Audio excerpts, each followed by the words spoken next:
Tonight, that state autopsy report now in the hands of investigators. The results have not been made public. The examination of Nolan Wells' body was conducted on July 7th, one day after he was found dead at the Barrier Island, where he spent the 4th of July holiday with friends. This as new video surfaces appearing to show Nolan at different points during the day. The Officer Tatum podcast posting surveillance video from the boat launch where Nolan and his friends departed on the morning of July 4th. The podcast also airing video and NBC News analysis confirms is from Horn Island on July 4th. You see dozens of boats and people in the water, the show's host claiming Nolan is among them. Another clip aired on the podcast appears to show Nolan's friend's boat being towed. Nolan does not appear to be on it. One of Nolan's friends who traveled home on the boat said they left because the boat malfunctioned and that Nolan decided to stay behind. Meanwhile, Nolan's mother, as administrator of his estate, making several legal moves, this week sending subpoenas to several social media companies for information and content from his accounts. Happy Saturday, happy Saturday, happy Saturday. Kiki, what's going on? How you doing? Thank you for being here once again. Thank everybody for being here on the Shoulders of Giants Saturday Live. It's me, it's Joseph Ward, and we back. And you know, we got some updates and things to talk about because somebody's favorite homeboy, Brandon Tatum, decided to make this Nolan Wells case about himself. And as you can see my title, it seems as if he's working to help cover up Nolan Wells' case under the guise of, I'm trying to figure out what's going on. I'm trying to get the evidence. I'm trying to get all these things here, especially with him rearing his head, making things a lot more difficult for the Wansley family, who is Nolan Wells' parents, especially with a lot of the harassment that they are getting. I was looking at videos earlier about Christine Wansley. I think she was talking to, I forgot who exactly she was talking to. Maybe Don Lemon. I believe it was Don Lemon, but talking about some of the fallout that is happening due to this Nolan Wells case. And what's the Ocean Springs, Mississippi? What's going on, Kush, man? How you doing, my brother? How you doing, man? Ocean Springs, Mississippi is a little southern rural town, and they operate a whole lot different than a lot of these other towns. Renee, my sister, how you doing? Welcome, welcome, welcome.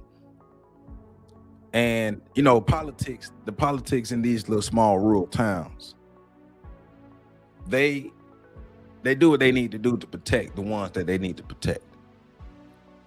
If you know, you know. That's a lot of the rhetoric. There's a young man, I think on TikTok right now, has a Black in Mississippi series right now, talking about a lot of the politics, if you will, in Mississippi and small towns like that. And I'm familiar with that because my city is surrounded by small towns with, you know, their own type of different justice and things. So of course that's, you know, that's what we're dealing with. But with all of that, all of the covering up, because like I said before, nobody in Ocean Springs needed Brandon Tatum's help in any of this. He decided to insert himself. And let's just be real, he's inserting himself because it's gonna bring eyes on him. He found the come up.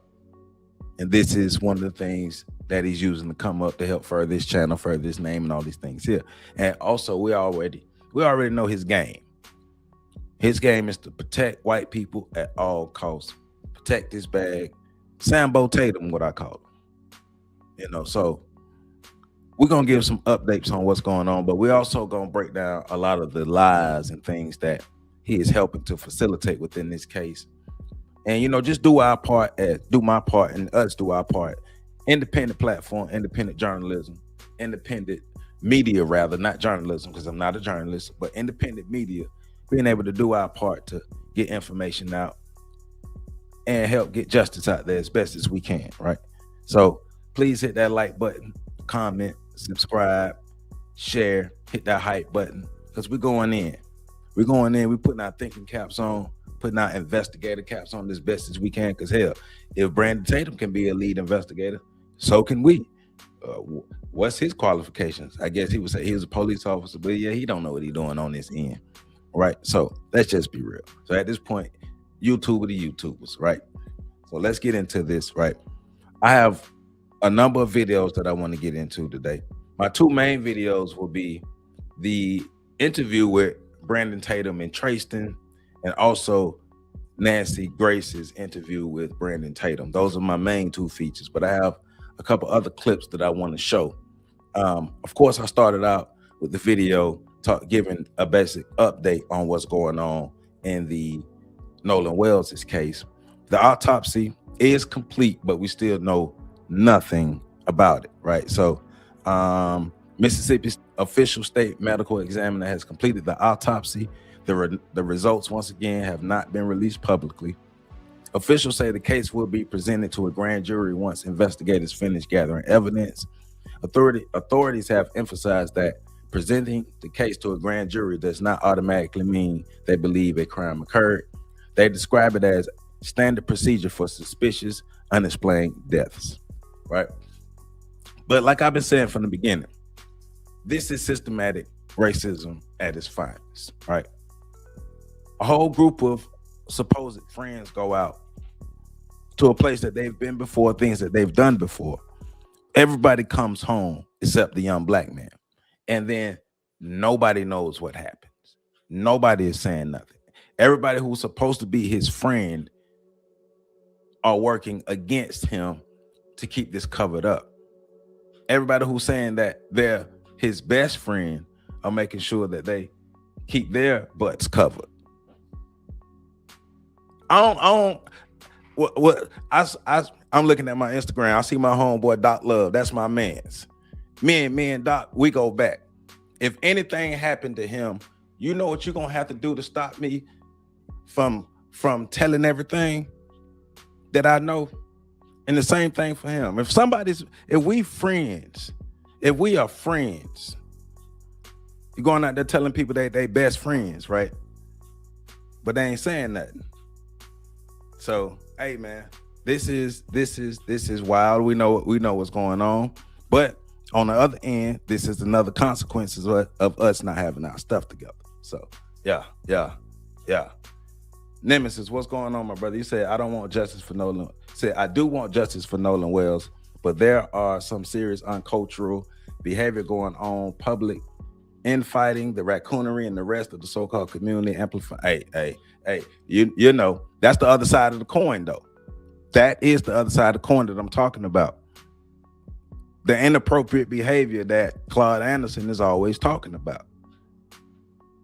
The stuff that India Ari is getting scolded for talking about. So it's a lot of the ball has been dropped so many times over so many years, centuries, decades, whatever you want to say. The ball has been dropped on our side because we haven't done enough for ourselves to make sure we straight. And so here you go. But at the same time, we got to fight with what we got. All right. So like I said, we opened up with the video of the update. Now, one of the things that one of the newest updates is civil litigation is beginning. So like I said in the video, Ben Crump announced that preservation letters have reportedly been sent. The family is preparing for civil litigation. Requests have been reportedly made to preserve text messages, Snapchat, Facebook information, anything on the Meta platform, TikTok information, WhatsApp information, photographs, GPS information, electronic communications, all that information. This tells us the family's legal team believes digital evidence will become extremely important. We also know that the friends keep going public. What's going on, my man Will? What's going on, my brother? The friends keep going public as we're gonna see the Tristan video, whatever the dude name is. We're gonna see that interview with Brandon Tatum, who named himself the lead investigator. So we know Warren is going public. We know Tristan is going public, and people on Bart Edmonston's behalf have gone public, especially since Bart's name came up in this after the audio came out. All of them who claim to be friends of Nolan claim no wrongdoing, no wrongdoings. They didn't do any wrongdoings, but nobody knows what happened. So yeah, that's what we're dealing with, right? But because of the Bart thing, Bart's team, his family is suing now because his name came out. But it's very interesting. The person that Bart and them is deciding to sue is like one of these OnlyFans girls. Because when I first heard about it, I thought they were going after somebody like Secret Service Sam or some of these other bigger name social media personalities who have been given a lot of information. But no, they went after a OnlyFans girl. So we're gonna look at that real quick. But let me check some of these comments. We look, Nemesis, we dropped the ball a long time ago. You said at this point, there's back and forth with D.L. Hughley and Tatum. At this point, it's just more black people yelling. Well, yes. And that's one thing I'm trying to make my best not to do is make this about the personalities like Brandon Tatum now, because it has become more about them than the actual case, actually what happened to Nolan Wells.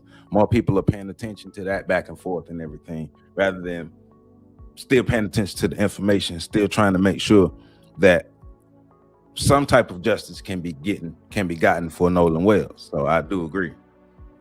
So now I appreciate you, Kush. So let's check out this video real quick.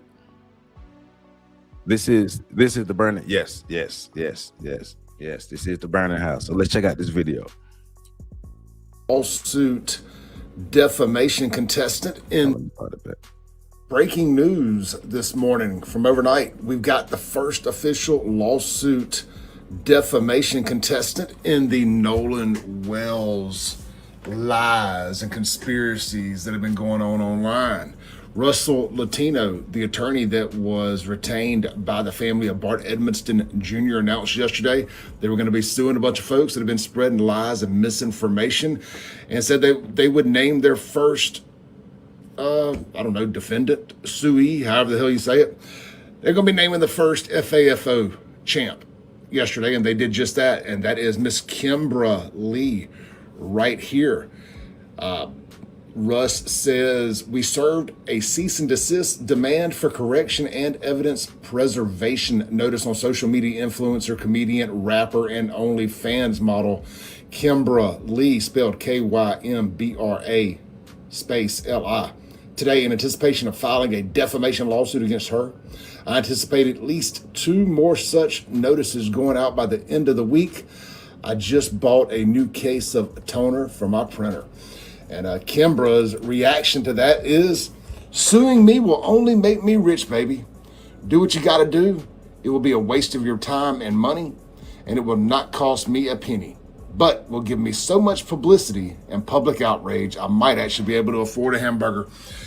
What we have here is somebody who's never dealt with the legal system and doesn't understand that there are, in fact, consequences for your actions. And she's gonna fuck around and find out the hard way. I'd have liked to have done a little bit better video, but I got about a minute before I go live on the radio. Y'all check out the Clay Edwards Show, streaming worldwide at SaveJXN and all your favorite platforms. So my first thought is, well, of course, if you are presenting information in a way that's defaming people and you don't really have all the information, she dumb for that. But also, it's a lot of things happening in this case that don't really make sense. Like, why concentrate on her? Why concentrate on her?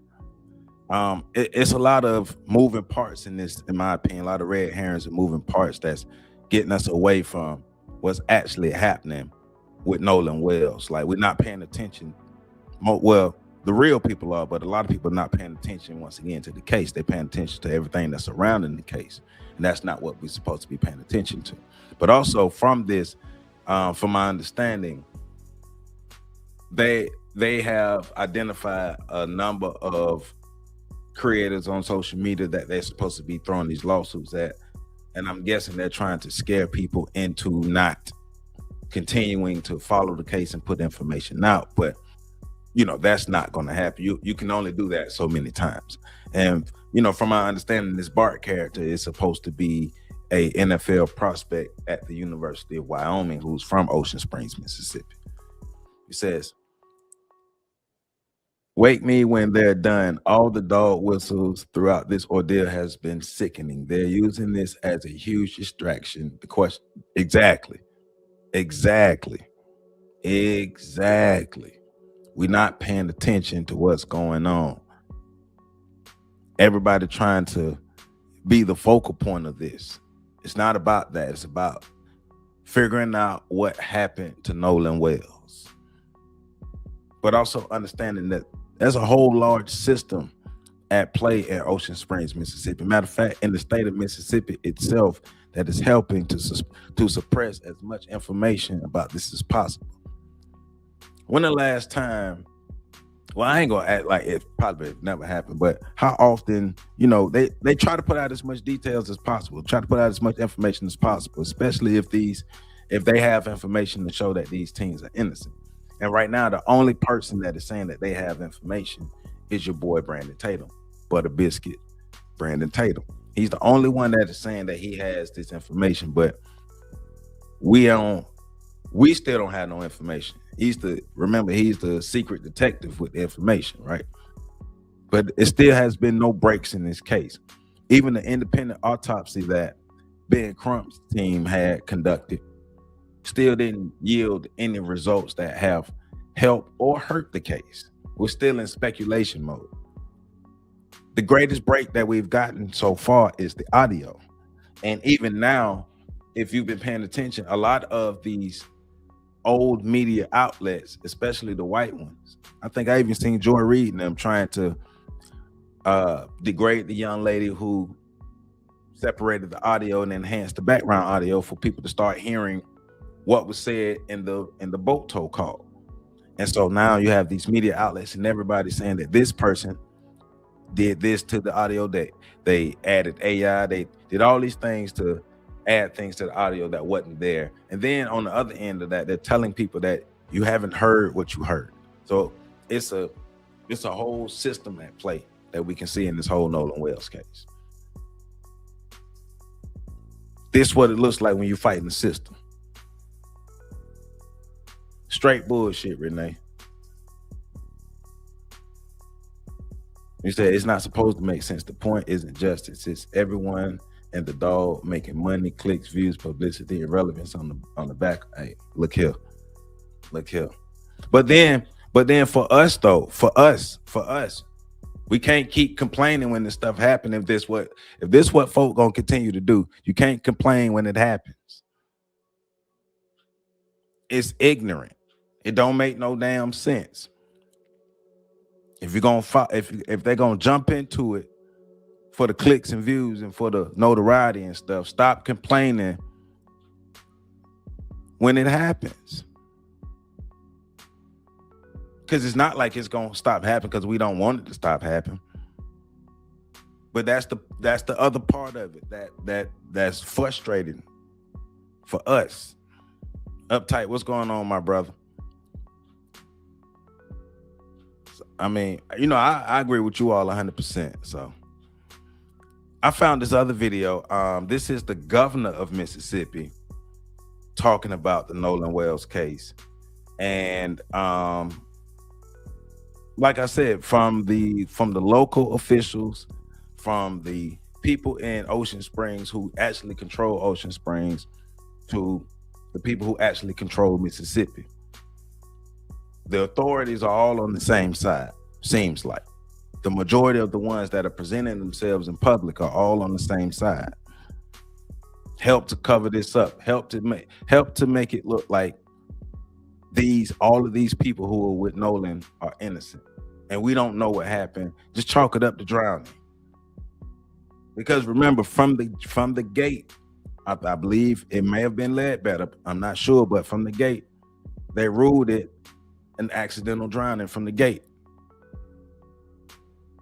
So I was listening to black lawyers on the podcast on Thursday. They've already questioned whether justice can be gained.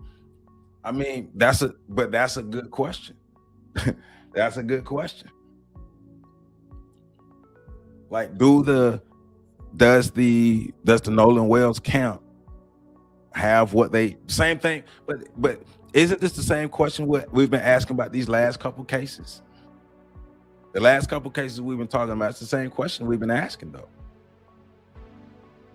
said they were very critical of the legal team for not enforcing more control over the situation, as opposed to other high-profile cases where media silence is mandatory and structured public media shows. I've seen a lot of things in this case that I was just like, I didn't know folk were just out here doing that now. So say no, it's always find a way to blame. But check this out. Check out. This is the governor of Mississippi giving this thoughts on the Nolan Wells case. Sean Tyndall, the commissioner of the Department of Public Safety, has been in contact with those individuals. Obviously, the autopsy was done by the state medical examiner's office at the Department of Public Safety. I personally know Sheriff John Ledbetter from Jackson County very well. I have not personally spoken to him. I have full confidence that he is going to do his job. And what I will simply say is I don't know all of the details. I don't know all of the facts surrounding the case. I have yet to see a fact or a piece of evidence that suggests any foul play. But if there is, I feel confident that the sheriff's office, the district attorney's office, the members at the Department of Public Safety that deal with these crimes, if there had been one, they will find it and they will do what is necessary. So even the governor is trying, basically he's saying that there's no foul play. Even the governor is saying that. And they're saying we don't suspect foul play, but if there is foul play, then we might do what we need. We know how Mississippi run. We know how the South run, but we know how Mississippi run. As a matter of fact, uptight, it's not just the Nabiscos in Mississippi that's on code. It's the black folk down there on code as well. Ocean Springs is ran different. It's small town politics.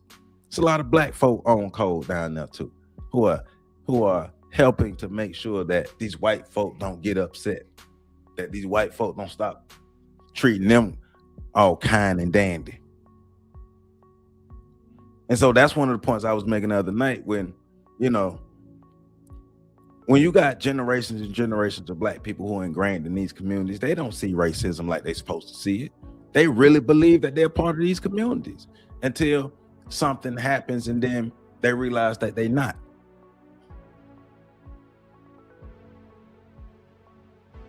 Right. It said they will do what they need to cover it up.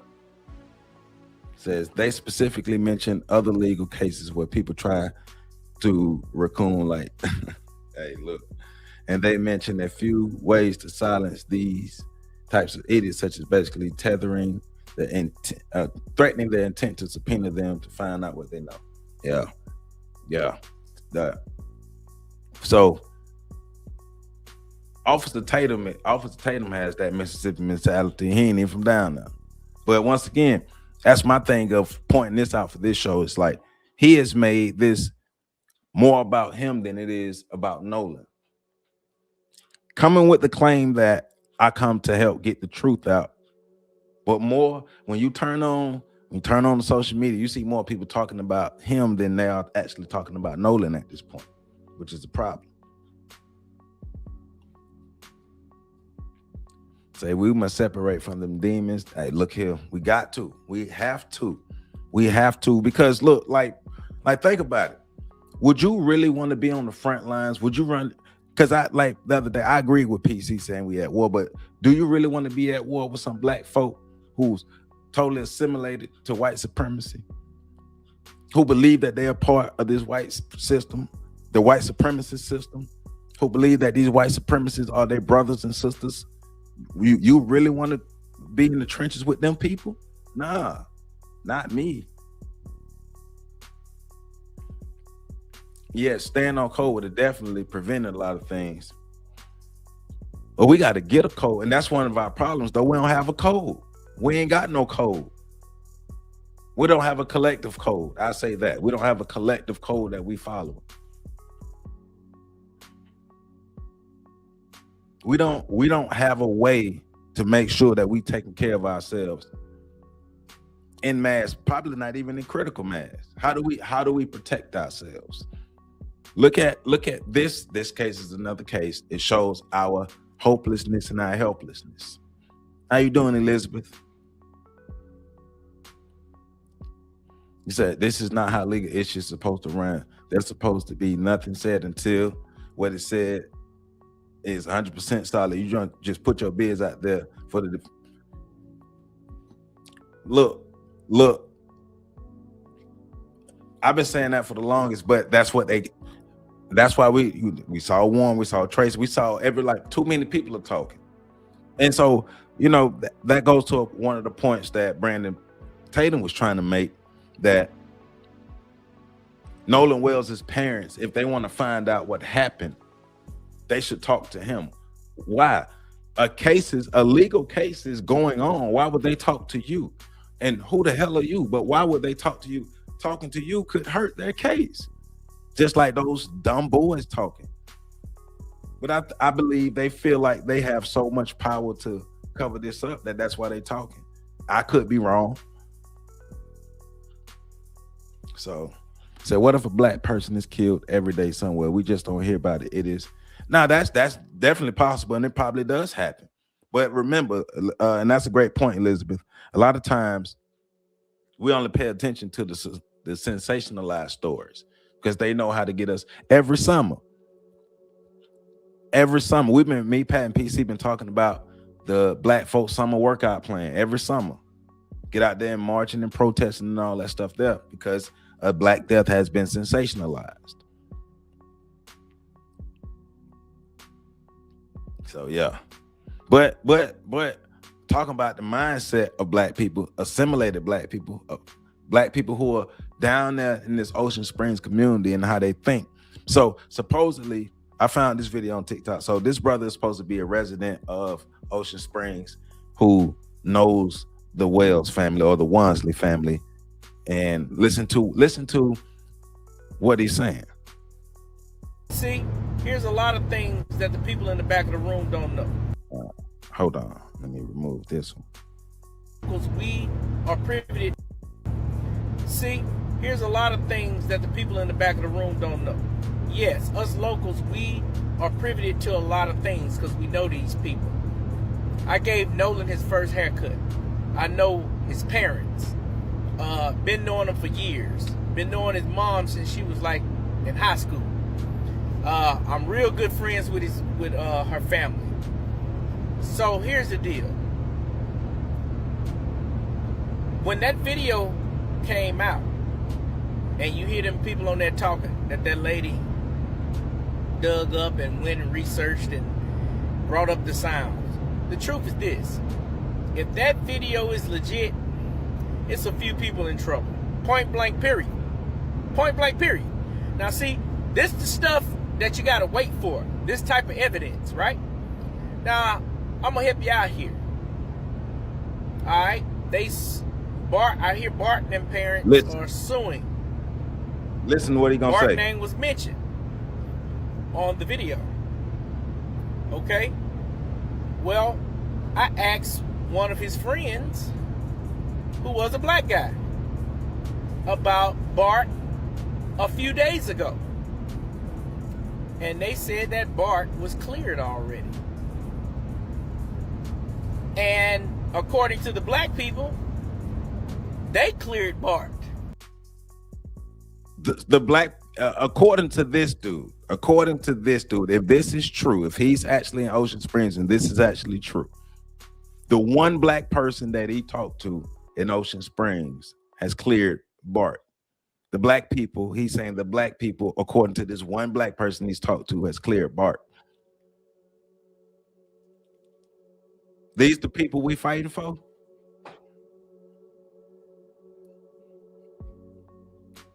Now, I'm not saying that those people represent the Wells Wansley family, but we're talking about a mentality, though.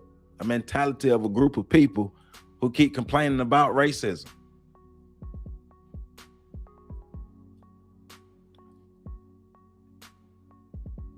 How you complain about something that you protect with no evidence? With no evidence. The black folk wasn't even there and they cleared him. Why? Because they cool with Bart? Because let's just be real. Even if the scenario he's talking about is not true, we know people, we know black folk like that. We've all encountered black folk like that who would clear white people for no reason. Because we friends. Because I'm friends with him. He's a cool white boy. You know how to say he's a cool white boy. So guess what? Bart is innocent because the black folk at Ocean Springs said he's innocent with no investigation. I want y'all to hear it again. A few days ago, and they said that Bart was cleared already. And according to the black people, they cleared Bart. I don't even know if the police cleared Bart. But it sounds like the black people that's involved cleared Bart. They said Bart ain't had nothing to do with it. But Bart's name is all over that tape. But if these black guys are telling the truth, then guess what? You see why his daddy's suing. And that's what I'm saying, people. You can't just be so quick to just do this type stuff, man. This stuff take time, bro. Investigation. I'm gonna tell you something, man. By the time it's all said and done, half of Ocean Springs might be going to prison, or half of Ocean Springs might be going on a vacation. You don't know yet, so just chill. And like I said, I know these people. I know they family. All right, we all been knowing each other, so ain't nobody on here taking up for nobody. Yes, you are. I'm not looking yes, out. You are. I'm not looking out for. If you wasn't looking up for anybody, and if you wasn't taking up for anybody, you wouldn't have to say it. The fact that you said it, you are highlighting what you're doing. You are literally highlighting what you're doing. You put the stamp, you put the star on what you're doing. You put the spotlight on what you're doing. You are literally you're lying. Come on, man. You're giving them a pass. You are. You're taking up for these people. If you're actually in Ocean Springs, you're trying to make sure that you let them know that you're not going against them. You're going to toe the line, but you're letting them know we're not dumb. We're not dumb. This is a subtle message to say, hey, Ocean Springs, the races in Ocean Springs, hey, I'm not here to rattle the boat, because let's let them finish. Nobody on here.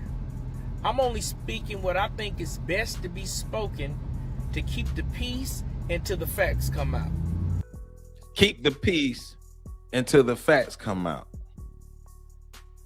Keep the peace until the facts come out. But there's already a dead body. There's already a young man who's lost his life, and the people who are supposed to be his friends who are with him don't know nothing. And we're supposed to be, and you're trying to keep the peace. No, you are trying to cover your butt. You trying to let white folk know, those white supremacists, you're trying to let them know that you're not one of these other Negroes and you're on their side, and so they can leave you alone. Come on, man. Stop it. This is a mentality that I be talking about, man. The same mentality Nemesis keep talking about. So if you think like this, are you really teaching your children about racism like they're supposed to learn it? Is that even a part of the norm of the culture that you come up in this area? I know we think it should be, but is that really?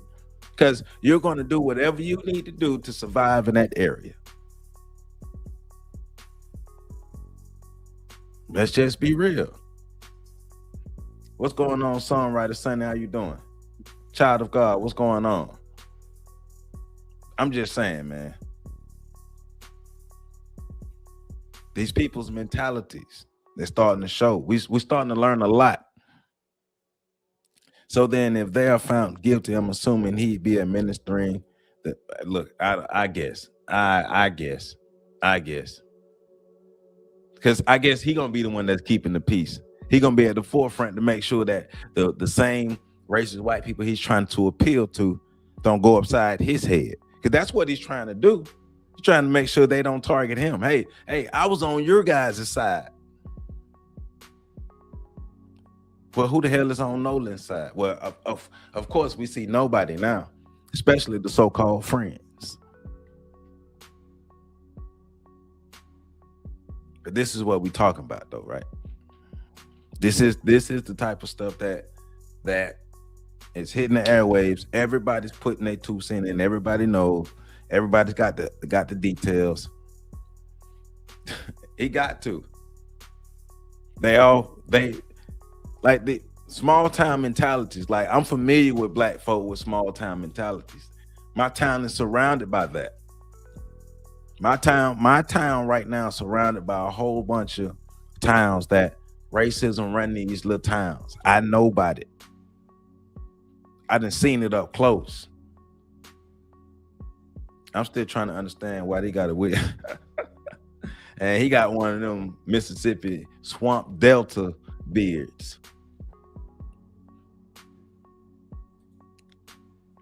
I appreciate everybody in here. If you have not already, please go ahead and help a brother out by hitting that like button. If you see that hype button, jump out there, hit that hype button too. I wouldn't know. So I know I wouldn't want my child on the boat. Right. So you're me neither. Me, Elizabeth, we all on the same page. We all on the same page with that. But that is a wig. That's one of those swamp puppy wigs, though. So I wouldn't want my child on that boat either. I wouldn't be on that boat. But that's what I've been thinking about. Like, why would Nolan be on that boat? And the only thing I could come up with is they were so ingrained and they were so assimilated into this community that they really believed that these people were their brothers and sisters. And so remember, a lot of these communities be little small Christian towns. So I would go as far as to say they believe these people were their brothers and sisters in Christ. And remember, Christine Wansley grew up in this community. I'm not sure about the stepfather. I don't know if he grew up in that community, but Christine Wansley grew up in that community. And I'm not sure how far her people go back into that community, but I know they've been entrenched in that community for at least 2 to 3 generations. We do know that. And we know assimilation don't take 2 to 3 generations. And then remember, Elizabeth, well, according to Warren, this is not their first time going on Horn Island together. And if what everybody's saying is true about, because we do know Nolan was friends with these guys. So Nolan was in a lot of places that with these people that we would say were sketchy places to be. But the mindset, the environment, the norms, the culture, everything that they came up in led them to believe that these people were their people. Yeah, Sambo Summer 26. Sometimes you want to be around people with money, boats, and things. And that could be true, but I honestly believe that they thought that these people were their people. My child wouldn't be there. He'd be culturally raised to the point where he knows what's a no-no. And if he did also disobey the cultural knowledge given and went on that boat and died, hey. We're on the same page, my brother. We're on the same page. I'm telling you, yes, Kush, in Mississippi. You wouldn't believe it, but I'm telling you, small town mentality, people operate different. They really believe this stuff. They really believe that the culture embraces them. They really believe that the people embrace them, because in their minds, they have no reason to believe otherwise. These are the people that they grew up with. They've known these people their whole life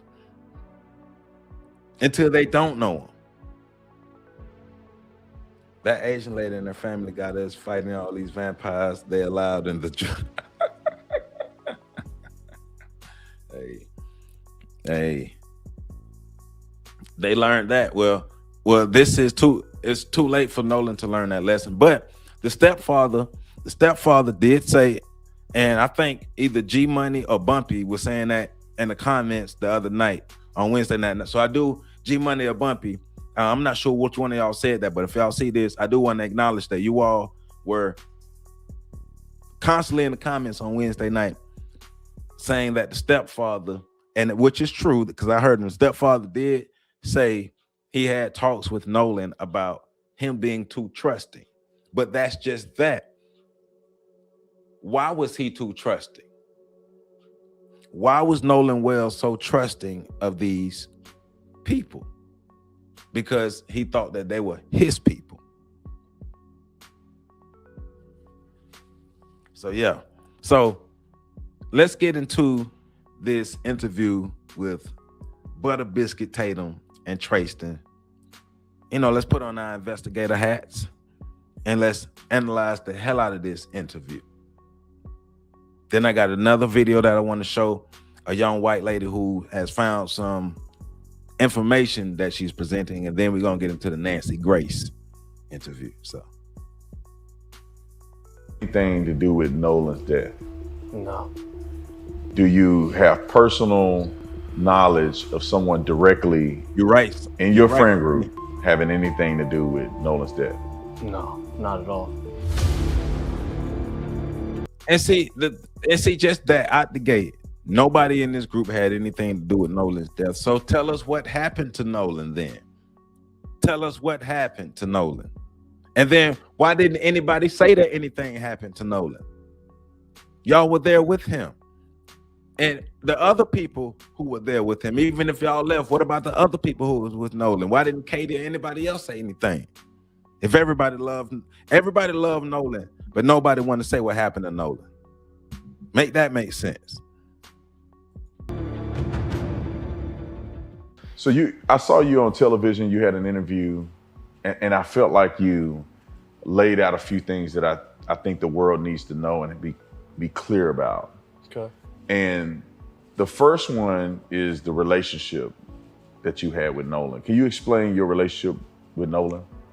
Yeah, I will. So his mom got on TV, as everybody has seen, and said that she didn't know me. And man, that can't be farthest from the truth. Right. Me and Nolan, I met Nolan in 9th grade in a second block class. It was math. He was one of the first guys I made friends with. It was somebody I made a connection to, like off rip. He was an athlete. I could tell he was an athlete. When I walked into class, we sat really close to each other. And all he did, he turned around and asked me for a pencil when I first met him in 9th grade when I moved to Ocean Spring. Man, it was tough, and the relationship there has always been systematic racism, child of God. Best friend in my eyes. I never wanted to take away how close somebody else was with Nolan. But this goes back to the dumb stuff Nemesis was talking about earlier. Why are they talking to him? Why would they talk to Officer Tatum? Why would they go public with this? I wouldn't say nothing to nobody. If it ain't officials, if it ain't lawyer, if it ain't through a lawyer and stuff, I'm not saying nothing to nobody.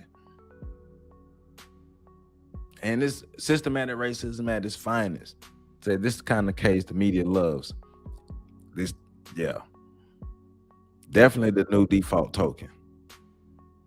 Said, could he wear? I was looking at that.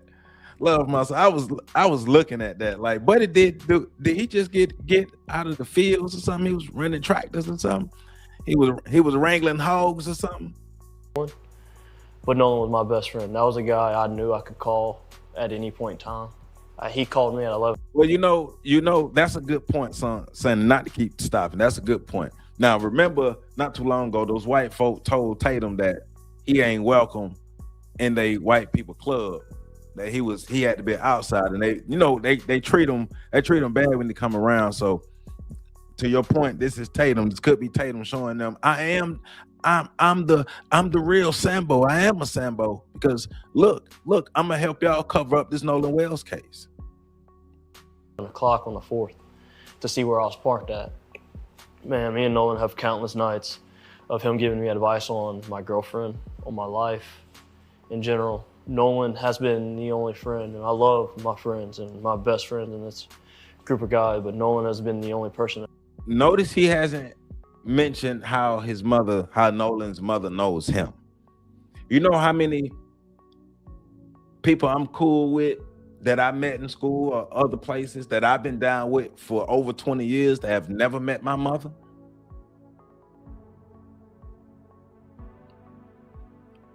Are we dumb? Do they think we dumb? So because you and Nolan hang out on a regular basis, that means that you know his mother? Because if she say she don't know you, she don't know you.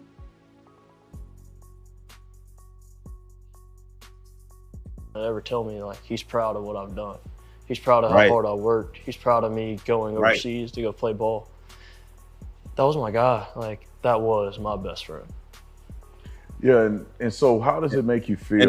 And notice, everybody keeps saying Nolan is their best friend. Everybody keeps saying Nolan is their best friend, but nobody's cooperating. Well, everybody's working. They are cooperating. They're cooperating to cover it up. When the media activists are coming out. But remember, he still never explained how Nolan's mother knows him. He's never explained that. And alluding to the fact that you may have something to do with what happened to Nolan on that day. Man, that hurts. It hurts is an understatement. I beat myself up every night I lay down. Beat myself up anytime it crosses my mind. Because in my head, if I wasn't drinking, if I didn't get into that altercation, maybe I would be able to do something. Maybe I would have saw something. Maybe I would have told Nolan, hey, man, you're not going with that girl. Just come back with us. We're going back a little bit later. We can go meet up with the guys later. Maybe it just plays out different. And then the fact that they're going to play that. You lying. You ain't I'm already trying to mourn my friend's death as is, and I'm blaming myself for it. He lying. To put that in my head is a next level of hurt that can't be truly explained. That's Tubi level. That's Tubi level acting right there. It's hard to put into words. That's Tubi level acting right there. I know Tubi acting when I see it, and that's Tubi acting right there.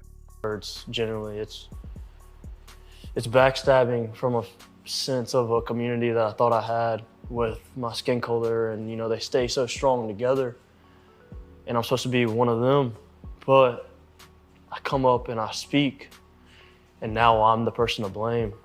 Now I'm not dark enough for them. I'm not black enough for them. Everybody we made everybody a suspect. Even Javon has been a suspect from the beginning. Everybody who was on that boat, no matter their color, creed, sex, or whatever, is a suspect in our eyes. Everybody on that boat. You're not special because your skin is dark. You're not special. Everybody was on that boat. I was out saying I don't trust Javon from the jump. What make you think we trust you too? We don't trust anybody who was around Nolan. We don't care who they were. We didn't say, we're not singling. The majority of the people was white, duh, but you was there too. So you a suspect in our eyes as well. You are not special. But listen to what he's saying. Listen to what he's saying though.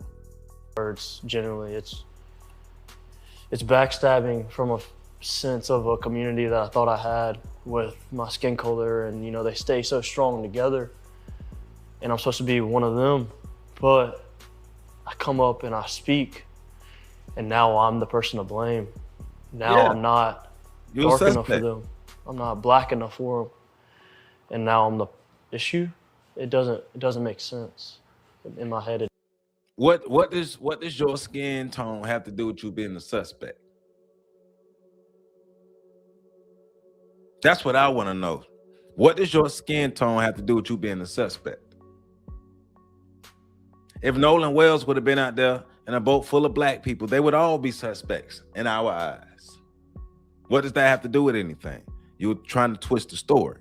That's what's making us think that you all know more than what you're willing to tell. It doesn't make sense.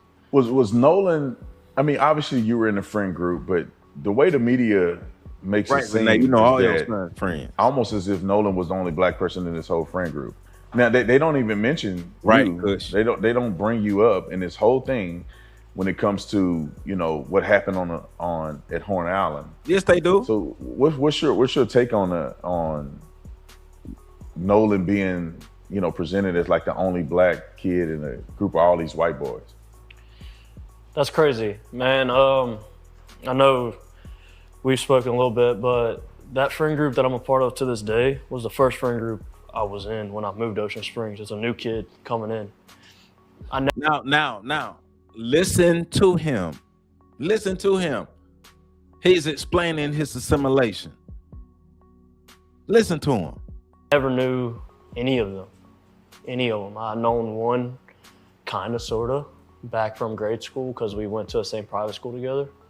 But that was it. And him being the only black person, minority, any of that manager is insane. Our friend group is diverse from the max. Like, we have a mixed guy. I mean, we had Nolan in our friend group. There's an Asian a part of our friend group. There's a Latino that they're trying to perceive as white. He's truly authentic Mexican. His parents are from Mexico. And that don't mean he ain't white, but this is the black guy with the "I have two white friends" conversation. If you cool with people from other races, you don't have to try to prove it. He's trying to prove that he's not racist. They came over legally and they did everything right, and he's been here since. It blows my mind because our friend group is not a friend group that sees race.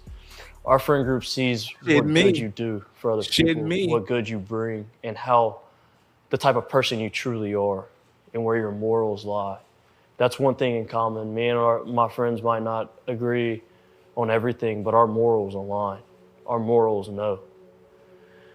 So for them to even make that narrative up really shows you have no idea what it's like down here on the coast. You have no idea how tight-knit Ocean Springs as a community is. Listen to him. You don't understand it. You don't see the thousands of kids in the high school football stands cheering their team on. Nobody cares what color you are. We're there to have fun. Nobody cares what color you are. Nobody cares what color you are. But it just so happened that the black kid loses his life and nobody knows what happens. But everybody loves each other. Everybody's cool. Uptight, you say once Al Sharpton was added to this, you know, hey man, look, I'm gonna be real. Once I saw Ben Crump, I already knew it was gonna have a lot of hoopla and a lot of bull going on around this. So, you know, said blue plus yellow equals mixed. Blue is yellow or yellow is blue. You become your own identity. Green and green can't represent blue or yellow. And to just live. And that's how Nolan lived. That's how I live now. I've grown up and I have more big boy stuff, but in high school, all I cared about was going to hang out with my guys.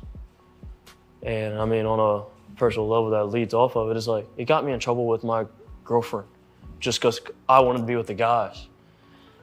I never once thought, man, they look at me different. Man, we know that. An outcast to them. We know that. All their moms have always welcomed me with open arms. Anytime I needed anything, I knew I could call them and their parents, and they would do anything in the world for me. So with Crump punching this narrative. So does anybody think whoever the black parent is or whatever conversation was had to him about the color of his skin? Y'all think that conversation was had with him about the color of his skin and how that could have negative consequences in the environment that he's in? I don't believe he had that conversation.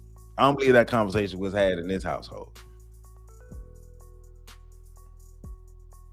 Now, once again, Nolan's stepfather said he had conversations of the kind, but you know, you believe, Elizabeth, you believe his parents had conversations with him about how? No, I'm saying about how his dark skin color could negatively affect him in this predominantly white environment. Because I don't think he had conversations that would let him know that his skin color could have negative consequences in the predominantly white environment. It's wrong. Yeah, it's completely wrong, especially about our friend group. Yeah, me too. Sam. Yeah, I find it, you know, especially after talking to you, meeting some of the guys, that it seems like there was an agenda. But can you walk us through just your perspective? You hear him though, right? You hear him that day. You know, I don't know if did you go with them initially? Were you a part of the group that went to Horn Island? So I wasn't. No, clear that up. No, I was not on the boat with them. Yes, I was a part of the group that was supposed to go out. So the only reason why I did not go on the boat. Yeah, I heard that too. Lord Bay Fish, that he said his father wasn't in his life and his family raised him. The white side of his family raised him. I was offered, I got begged to go, but my uncle, we also took 12 people out on our boat, not including us two, so 14. And my uncle knows the passengers wouldn't have helped. Generally wouldn't have helped with anything. With that many people on a boat, you need a little bit of help. So my uncle was like, hey, can you just ride out with me and you can go do your thing throughout the day on the island? I don't care, I don't need you. I just need help to get out there and then pick everything up. Because I know all these people are gonna be drunk and they're not gonna wanna do the extras that nobody sees about going out on the boat, right? And so I told Wyatt that, and oops, my bad. But I told him. Oh yeah. I told him that, and I told him everything, which was go to plan. We were leaving a little bit earlier than them. I was gonna try to have a spot saved out. And Nolan calls me at 11 o'clock. I missed his phone call. Called me twice. I missed both of them. I saw Wyatt and Nolan on the boat. They pulled right in front of our boat and they were screaming. I turned my head and I was like, yo, there's a spot over there, where they end up anchoring out. I helped them set their stern anchor. From the time they showed up until now, going back to it, 20 minutes before they left, I was with them. That's who I was with. I spent all day with them. Minus he's going to say he's not proud to be black. Before they got out there, but from the time they got out there to the time they went back in, I was with them. Those are my friends, man. Those are my guys. Yeah, I want to get a few more details. I'm sorry about that. I know that. Yeah, go ahead. I know that you were all over the news because there was a perceived fight.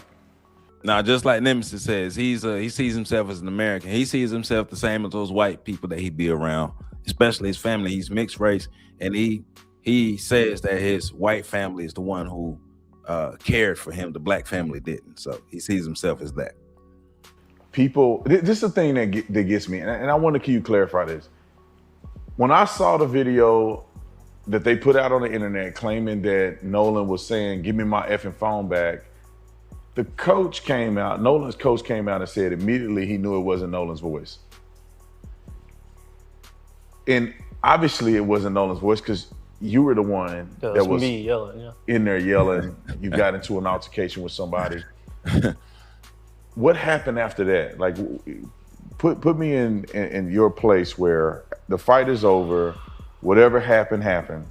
Nolan is somewhere, you're somewhere, you're hanging out. And when was the last time that you saw Nolan before you left Horn Island? So after the fight, I didn't stay on Horn Island much longer. So the objective, I was really upset. So with you hear me yelling, my uncle had told me to get on the boat and wouldn't let me back off the boat. Obviously, I was really mad and I wanted to fight, wanted a good what wasn't smart, man. And so I was on the boat, I'm yelling, and shortly after that, I left the island. I left probably 30 to 45 minutes after. So why is he talking to him? If he left early, why is he talking to him?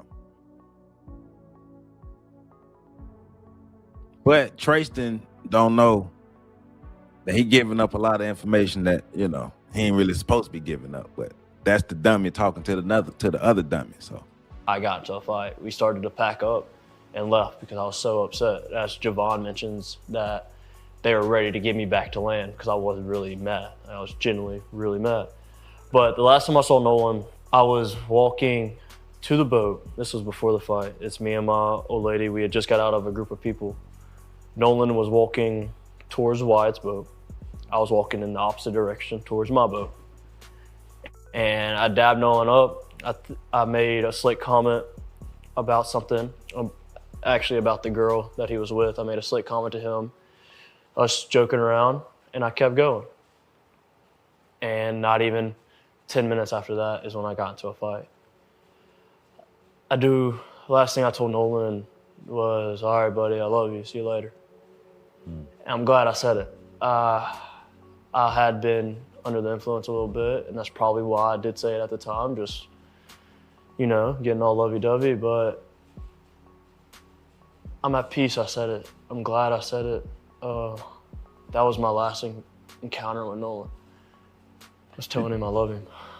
Did you have any, so you leave the island. You don't love Did you Nolan. have any encounters or association with these phones, with the keys? Did you have any connection to any of that? I did not. So what I know, I got my first phone call from Warren at about 9:20. I didn't answer it. I was asleep. I'd been on the boat all day. I hear you, Lord. Didn't feel like going to party anymore. I went to bed. So I got my first phone call about 9:20, and I didn't wake up again until a little after 11 o'clock. And that was to my brother coming in the room being like, hey, Warren's trying to get a hold of you. You need to answer the phone. They're looking for Nolan. And I'm half awake, and I pick up the phone. And by this time, nobody had came to the house to grab anything. And Warren gets on the phone, and he's just like, hey, man, he was like, hey, have you talked to Nolan? Anything else? I was like, no, I haven't talked to him, man. He was with that girl last time I knew.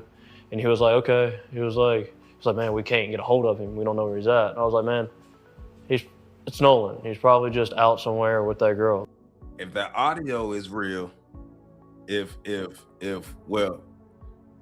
we can get a lot more information out of that audio, because it seems like Warren was on that boat with Nolan, then we can hear the audio. We can hear the ruckus in the background. We can hear them saying Nolan's name. So they've had their story together from the beginning. They've been lying from the beginning. They've been corroborating together from the beginning. Ocean Springs as a community has been working together to suppress this from the beginning. Like, get a hold of the girl, you'll probably find Nolan. It's no big deal. And he was like, all right. He was like, but we're starting to freak out. We're getting on the phone with Coast Guard. I was like, okay. And at that time, he had already talked to his mom, Nolan's mom. That's my thing, though, Sonny. That's my thing. If something happened to Nolan that wasn't criminal, just say it. Just say what happened to Nolan. We wouldn't have these thoughts if something happened to Nolan that wasn't criminal, and they just came out and they did what they need to do to make sure that the friend got as much help and justice or whatever he needed. But the fact that everybody went into cover-up mode, cover-up mode makes it seem like something happened to Nolan, and then the audio comes out. And he was getting on the phone with the Coast Guard, and I'd called. I need to be specific about this. I did not call Warren's phone. I called another one of our buddies' phone, and it was on speakerphone. They were all together. I was talking on my other buddy's phone, talking to Warren. He was dialing Coast Guard because he hung up the phone and was like, hey, this is them, bye, and hung up the phone. And that was the last time I talked to him until the next morning when we all decided, when I woke up about 7 o'clock that morning, we had all decided that we were going to go out on the boat and go look for Nolan. Wyatt had already had his boat still in the water. We took that boat out. It was what day are we talking? That's Sunday morning. Sunday morning on the 5th. The 5th? So it was Saturday the 4th was the 4th of July. The 5th was Sunday. We were on the water from 9:45 to 11:50, 12 o'clock era, about lunchtime. While we were on the water, we talked to a rescue guy, and he told us to get off the water and said that they kind of had the island in the water under control. That's the professionals, man. Hey. Yeah. They told us to get on social media and find out any information we can. And by that time, we had already talked to a good amount of people out there, so it just made sense. So we went back in and we concluded our search and started the search off socials and started sharing everything we could and try to get a hold of anybody that could have talked to Nolan, that Nolan They definitely possibly don't would have reached out represent to. And that led into the night. It led all night long. I didn't sleep at all Sunday. Monday, I was up at 5 a.m. I was putting fuel in our boat at 6. I got told that we were taking out another boat to Chandelier at 7. So I put my boat back on the lift, and I went to McDonald's, and then I got the news after I left McDonald's that his body was found. So it was already a plan. I believe they knew he was missing from the jump. I believe they already knew what happened from the jump because they had their story together too early. It was too much teamwork and cooperation and all that from the jump. Plan that we were going and searching and trying to do everything we possibly can. And that's all I wanted to do. Is I wasn't there to help him out in his last minutes, but now I feel like as a friend and as one of my guys, man, I do everything in my power to help now. And that's why I have reached out to the family. I have donated to the family, and I have giving them just your normal death gifts, I would say, as you pay your respects. And Do you think Benjamin Crump being involved in this case made it better or worse? 100,000 times % worse. Because Why? why on the Tuesday after where has your civil rights been broken? Where has it been shown? You brought Benjamin Crump to stir up a community that's already tight-knit. You hear him? You hear him, right? Hey, why bring in somebody like Ben Crump to actually blow the lid off and help investigate this thing like it's supposed to be investigated? Because why not get somebody that's gonna help maintain the cover-up? Yeah, let's blame Ben Crump because it's Ben Crump's fault that all of this has happened. Not the fault of you all for trying to cover up what happened to Nolan. It's Ben, because Ben Crump not supposed to come in and do his job, right? Because no civil rights have been violated. No rights at all have been violated. Why bring in a lawyer who's gonna actually fight against this? And why not bring in one that's gonna go with the flow? Is he serious? Is he serious? That lets you know right there, that negates everything he said about Nolan being his friend. And that lets you know that he know what's going on. He know what happened to Nolan. You're mad. So Nolan is your friend. You love Nolan. Nolan is your best friend, and you mad that his parents hired a lawyer to shake up the town to make sure that they can get answers and justice for Nolan. And you got a problem with that? And that's your homeboy?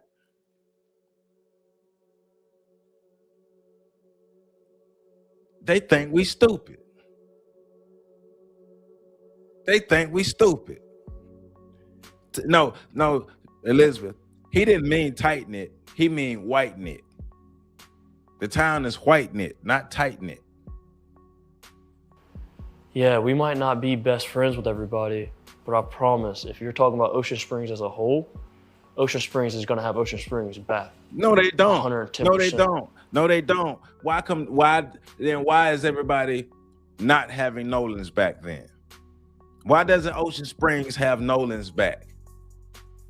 Everything you were saying is a lie. What the actual actions of people in Ocean Springs are showing that it's not tight knit, it's white knit. We back each other. Everybody I've seen, we back each other. Well, shit. And but he's for exposing the town. Them to push this narrative and really push it just shows me is like you have no idea who you're dealing with or who you're messing with. Look at him. And I think he's taking. Listen to him. I think he's taking. Listen to grieving him. Parents and manipulating and turning this and making it sound all bad. Because the parents are just supposed to shut up and let it happen. If that's love, I don't ever want to see that type of love around me. Friends, my ass. All bad because nothing's like that at all. No. Have you gotten death threats, or because I know that the other everybody's in this guy that I spoke to about this, especially the white young men, they're getting all kind of death threats for being accused of killing Nolan. Did you get the same backlash and threats that some of those guys have gotten? Yes, I've gotten the death threats per se, but I've also gotten the threats along the lines of where it's like I've been cast out of the black community. I've been called white. I've been called a wetback. Look all how these you things. I've been sent photos of me and my grandmother, and they've been told that she's the devil. She's just looking for the time to kill you. You need to be careful and blah, blah, blah. And it's like, man, if y'all want to know the story, the only people that showed up for me in my whole life has been my white side of my family. There go your answer to your question, Elizabeth. So for y'all to sit there and drag their name and to drag me down, and I'm supposed to be one of y'all? You definitely not one of the, whatever Nolan is, you're not one of that.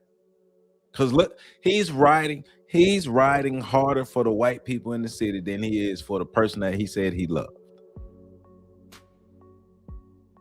And you're supposed to have my back, and we're supposed to be in this together. And it's really... His whole mentality is as dirty as Did it shock you that it turned this way? Meaning that, you see everything happen. Nolan was your friend. From all the young men I talked to, it seemed like Nolan was the life of the party. Everybody loved Nolan. He gets along with everybody. Everybody's cool. And everybody feels like Nolan made them feel like everybody's his best friend, right? I mean, everybody felt connected to Nolan. Bullshit. Were you shocked that it turned like this? I mean, where this community was tight-knit, Nolan's friend group was tight. He ends up losing his life in an unfortunate situation. And nobody knows exactly what happened. Did it shock you that it turned into some racial thing?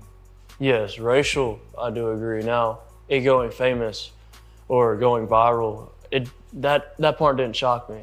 Thinking about it and being honest, like, that's not a surprise because everybody did love Nolan. Especially around here, everybody loved Nolan. No, they did. For people to repost that, they know Nolan. I mean, they know he did not have one hateful thing in his heart.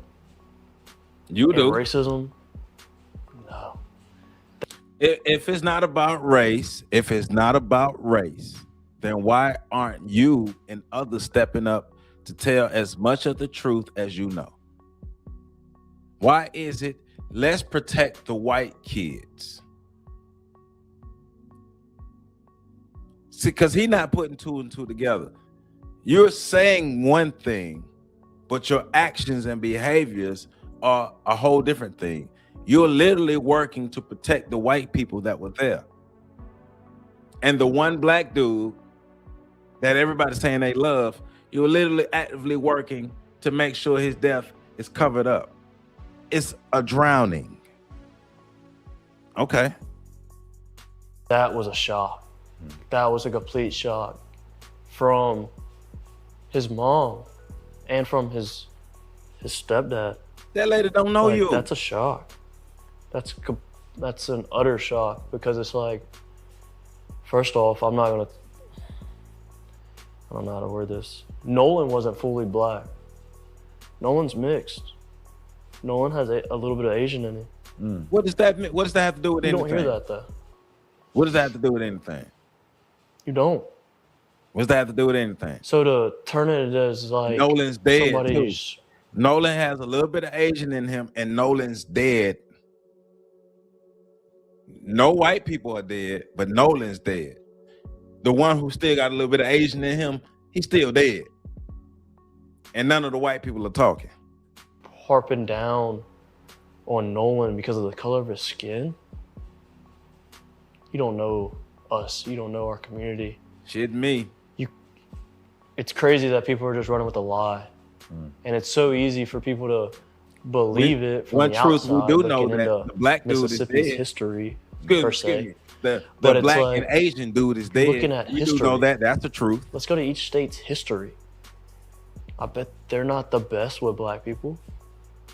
Like, people change. You learn history so you don't repeat it. But it's being Everybody knows repeated. that. If history is literally being repeated. History is literally being repeated. I told y'all, his mind, his mentality, his ideology, his life, his soul is just as dirty as his clothes. This is a filthy Sambo sitting across from another filthy Sambo. Listen to him.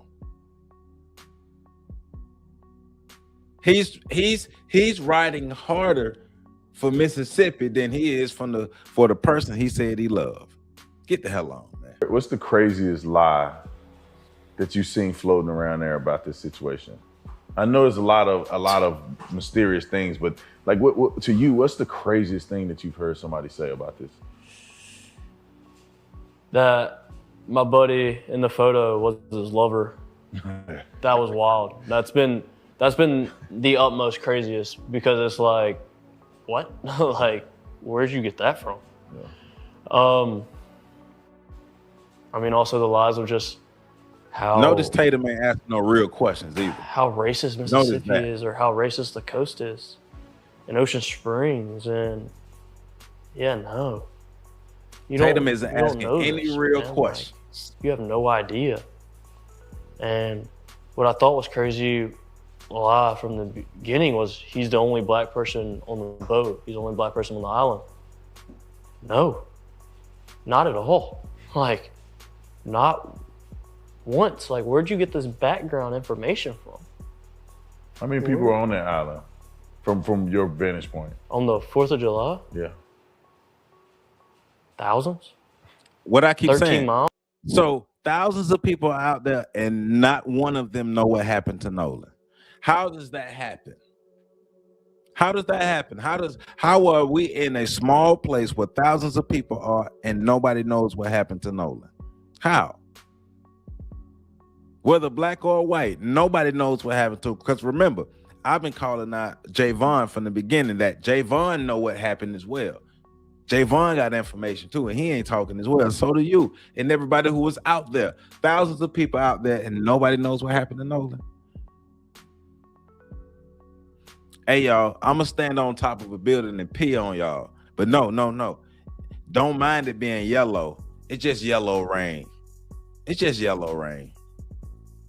I was like, I mean, you're talking hundreds and hundreds of boats that are carrying minimum 4 to 8, 9 people. Like, I'm talking like on the lower end, man. We're talking about smaller vessels here. Man, if I had to take a rough estimate in my area of the island that I was in, 400, 500 people easy. And nobody saw Nolan. If I'm taking an actual estimate, about 400 to 500 people easy. And nobody saw Nolan. And the group of, I would say, young adults that were in the group of Nolan Wells, 100, 150, 200 people. So the idea that Nolan went out with 4 white boys and they took him to a deserted island and he was allegedly last seen with a girl and they just abandoned him. What do you say to that? That was not the narrative. That was never the narrative. So let me tell you exactly also what Brandon Tatum is doing to help further cover up this case. Because remember, we are not moving off of what happened to Nolan. We're not gonna make this about Brandon. But what he's doing is he's trying to act like a comment of a handful of comments that he's seen is the narrative. That was never the narrative that one black dude went out to this tiny place with a whole bunch of. We've been knew that Horn Island was a 4th of July destination spot for those people when we first started learning about this case. We've been saying that there have been between hundreds and thousands of people in this place, and we've been knew that Nolan wasn't the only one. We already know there's a predominantly white area, but that's enough for a lot of us. Predominantly mean hell no for the most of us. But that's the trick in this, to try to twist the narrative to make it seem like this is what people are saying. No, and we're going to concentrate on this. No. But even if that is the case, either scenario, why still don't nobody know what happened to Nolan? Either scenario, whether it was 4 white people, whether it was 10 black people, all these, what happened to Nolan Wells? Because everybody who loves Nolan so much don't know what happened to him. No. From the time they left, including myself, and also when I left the island, I could have named 50 people I really trust behind the helm of a boat that Nolan knew, that he knew, that he could go talk to. Even Clearly if not. he was left, there was tons and tons of people out there. There was 10 boats that camped out at Horn Island. I know a boat that didn't leave Horn Island until 8 o'clock that night. So why don't they know what happened to Nolan? Nobody would have ever seen, take that back, nobody would have ever left somebody on Horn Island. That's a place of everybody loves to go. But they loves did. to go and hang out. That's their peace. You can say nobody would ever leave somebody on Horn, but Nolan's body was left on there, found 2 days later. So what the hell are you talking about?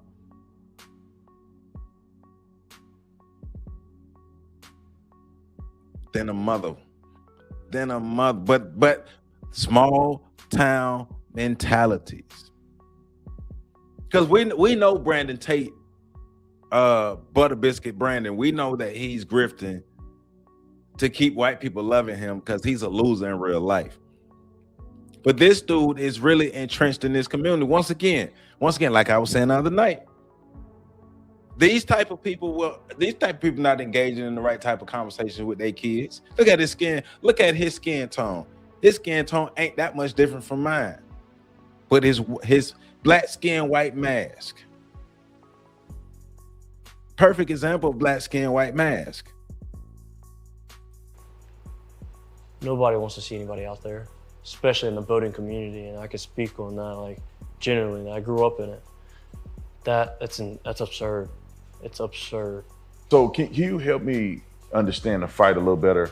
Because I interviewed Warren, who's your friend, and he had made mention that his brother was involved in the fight. So can you explain who actually started fighting, and were you fighting his brother or were you fighting somebody else? Like, how did that happen? Yeah, and I can see now, especially, it's all been blown out of proportion. But so originally, I'll go back a couple steps. Me and my girlfriend, I wouldn't even call it an argument. She was upset that I lost the lid to her koozie. I dropped it in the water. Generally speaking, that's how it started. And I dropped her new koozie in the water. And so she started to let me hear it and basically told me I was paying for it. And she was really upset with me and mad about it. And I needed to kind of sober up a little bit. And so we're walking back. And during that time, this guy that I'm not friends with, I know of him. I don't know him. I didn't even recognize him when I got in an original fight. He had butted himself. The community is so tight knit that the dark skin or the mixed dude is fighting people, and the black and Asian dude end up dead on the same day. But the community is so tight knit. I'm tired of listening to Buddy talk. I'm tired of this bullshit. So that's the end of that. If you want to see the rest of that interview, the link is in the description of this video, because they lying. And Butter Biscuit ass Tatum is doing whatever he can to get back into the good graces of white people because he want to be the one black person that white people let into their white utopia. Let me in, Mr. White Man. Please let me in. I want to prove to you that I'm a good Negro. This dude is going out of his way to help cover up this case. Now, it's funny because white people are telling him that, like, white people are calling him out. Like, white people are calling him out.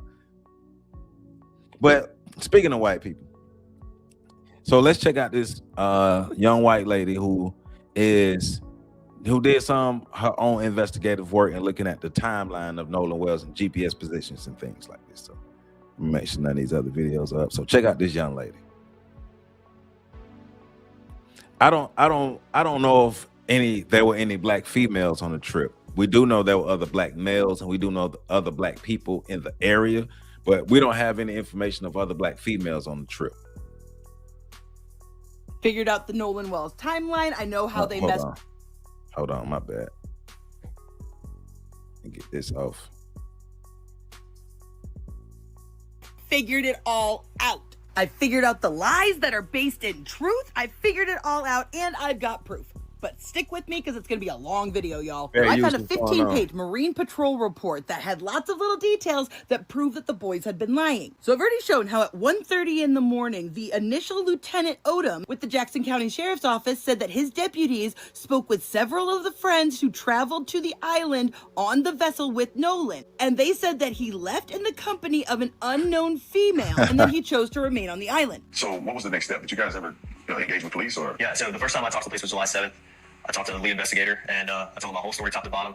Dot every I, crossed every T. I told him everything I knew, every little detail. Well, that's a lie now, isn't it, Warren? Because you talked to them at 1:30 in the morning that night. I mean, did you just forget to tell the cops about Katie? Because it's not like you didn't know it was her, or you didn't know how to get in contact with her. the girl that he was with, Katie, had texted somebody that she heard people yelling. Correct. Nolan yelling. Yeah, and I have a picture of that. She texted my buddy, and the next day everybody was panicking. Everybody's texting Katie, because she was obviously seeing Nolan the whole day at the island. Katie sent a message to my buddy the next day and said, this last time I saw him, he's really sweet. But she also mentioned that the last time she saw Nolan was when my buddy was yelling at him to get on the boat. But Katie says that she assumed that she went on the boat after y'all were yelling at him. And let's not forget that the last time you saw him was 3. Well, the last time I saw Nolan was 3 o'clock. And Nolan was cradling a girl in his arms.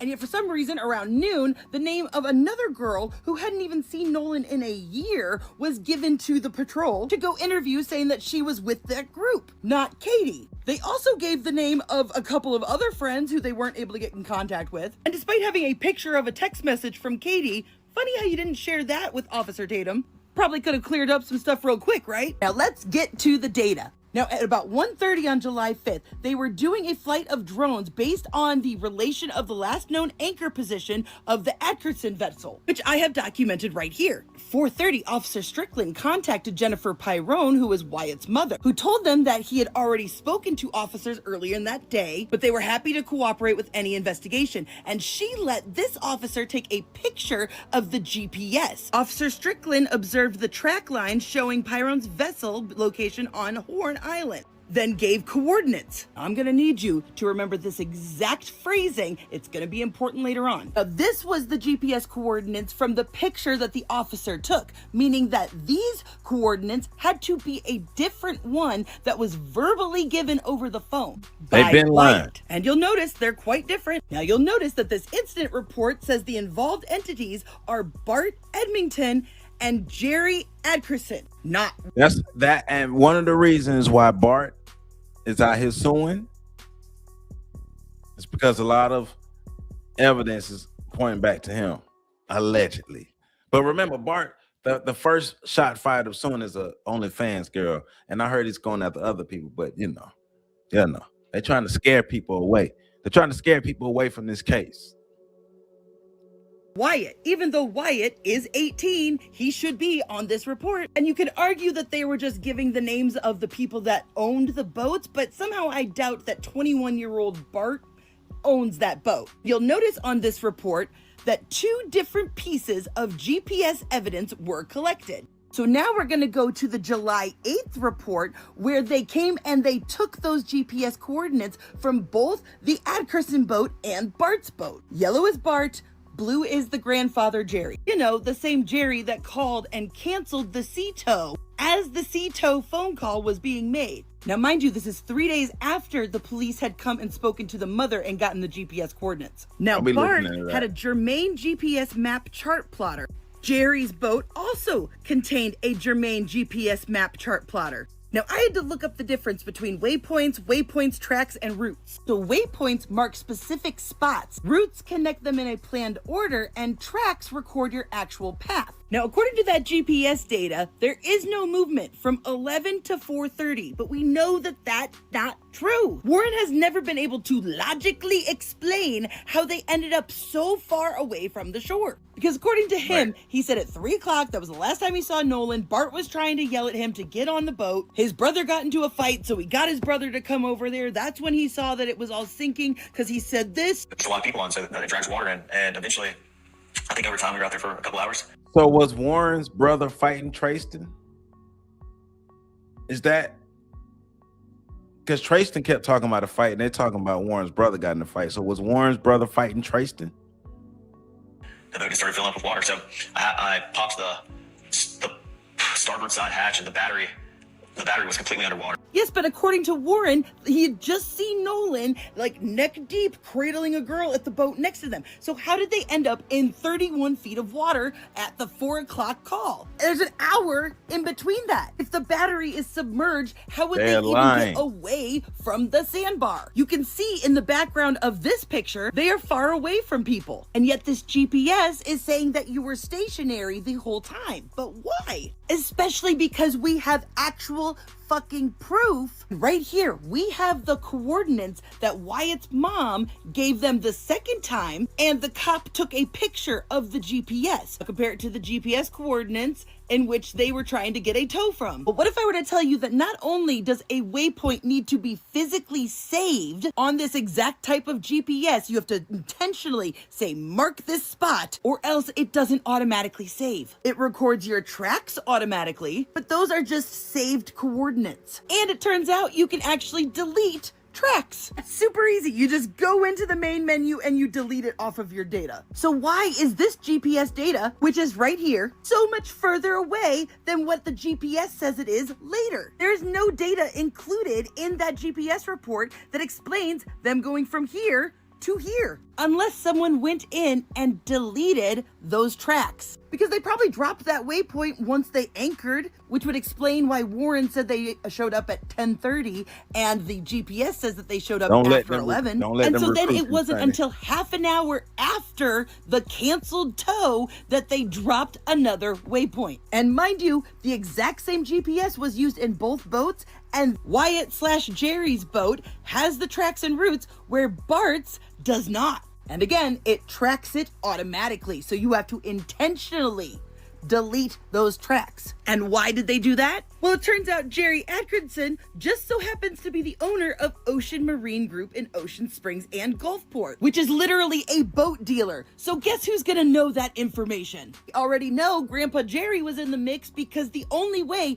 that he could have canceled the sea tow before it even started to head out is if Wyatt had called Jerry first and Jerry told him to call for a sea tow and then canceled it for him, which would explain why he couldn't give any descriptions of where the water was. How high was it? We know that the sea tow did not bring in the boat. In fact, Bart's mother came on Facebook and said that there are pictures from my son's boat of the boat about to be towed, which is clearly who is about ready to tow them here, as Wyatt is on the phone. I can tell you 100% that this is not a sinking boat. You can see Bart bringing them in this picture. But Bart was supposedly the one yelling at Nolan to get on the boat, remember? Why would he be yelling at Nolan to get on a boat that's sinking? Unless he was telling Nolan to get on his boat. And Warren accidentally explained what really happened with the engine. Whatever happened with Nolan happened on Bart's boat, allegedly, which is why all of Bart's information was deleted. So here's what happened. Both this one and this one confirmed that there was a fight that broke out on the beach. Started out with him, ended up with Warren's little brother. His uncle says, we gotta go. They hop on a boat and they leave. He grabs his drunk younger brother and says, we're getting out of here too. 3 o'clock, this whole caravan is trying to get the hell out of there because they're drunk and fighting. Wyatt's boat was in such a hurry that they couldn't figure out how to put the freaking trim down, which caused the motor to overheat, quickly stranded them, and Bart had to come help them. The time that Bart shows up, something has happened between him and Nolan. They're all distracted trying to fix the bilge pump because it didn't trim down. The waves were crashing over the boat and into the bilge pump, short-circuiting it. During this, some people have figured out that Nolan is gone. Other people just think that he's passed out or something, which is why Wyatt calls his grandfather to figure out what the F to do. And as the phone call is being made, more people are figuring out something's wrong with Nolan. That's why they didn't start moving again for 30 minutes. They were coming up with a plan and figuring out how to make it work. I've run out of time, but don't worry, I'm doing a follow-up to this video with more details, more information. And if you like my work, be sure to show your support in my bio. Yeah. So, you know, she took a lot of time to put all that together. But yeah, lies are being exposed. When people start putting information together, and see, going back to what was stated earlier, these dumbasses talking to Tatum is gonna, I believe in the long run, is gonna do more damage to them and their claims than anything else. But once again, we know what Butter Biscuit Tatum is doing. Butter Biscuit Tatum is trying to prove to white people that he really down, so they let him in. And he's willing to help cover up this case, even though they didn't need help covering up this case. Because remember, from the governor all the way down to the lowest person, even the black people. We just saw the video with the black dude. Even the black people are working to help cover up this. You hear Trayston. You hear them. We're tight-knit. We're a tight-knit community. You mean white-knit. Because if you were tight-knit, Nolan wouldn't even be dead. Or if something happened to Nolan that wasn't at the hands of somebody else, everybody would say what happened. So everybody went home and for 2 days didn't say nothing until they found out Nolan was missing. Now everybody want to say something but not saying nothing at the same time.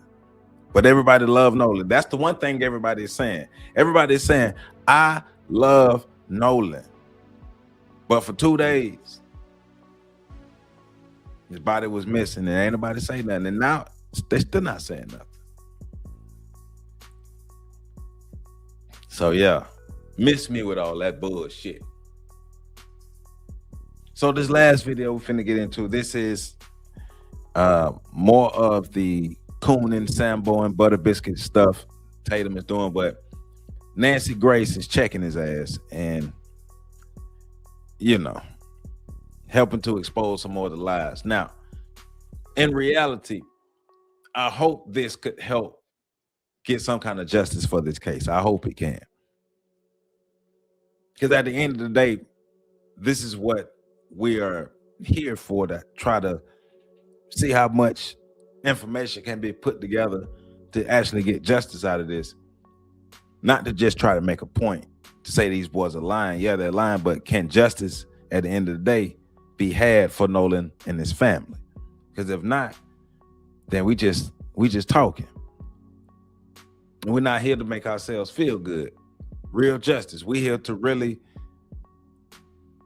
help put the pieces into place to replace the system of white supremacy with the system of justice. So make sure, let me remove this. So this is the Nancy Grace, Brandon Tatum saga, or interview rather. Tonight, in the last 24 hours, Nolan Wells' family hits social media giants, subpoenaing Nolan's accounts. I'm Nancy Grace. This is Crime Stories. I want to thank you for being with us.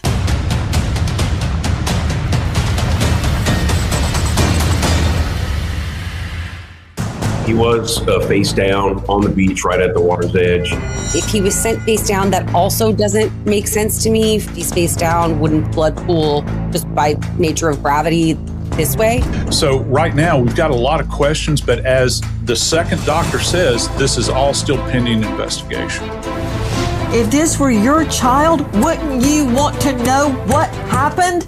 the mom asked for Nolan's phone. Right. Was there a struggle over it, or did you guys hand it over? I mean, just handed it over. I mean, we didn't think anything of it. Like, she had, nothing. But no, they shouldn't have had this. I mean, do that. They shouldn't have had this phone in the first place. They shouldn't have had this phone in the first place. The fact that you have his phone let us know that y'all know something happened to Nolan because y'all shouldn't have had his phone. Was there a struggle over it, or did you guys hand it over? I mean, just handed it over. I mean, we didn't think anything of it. Like, she asked for Nolan's phone. We knew they were close friends with, the Wells family, and my buddy went out to his truck and handed the phone over. No complications, no issue, nothing.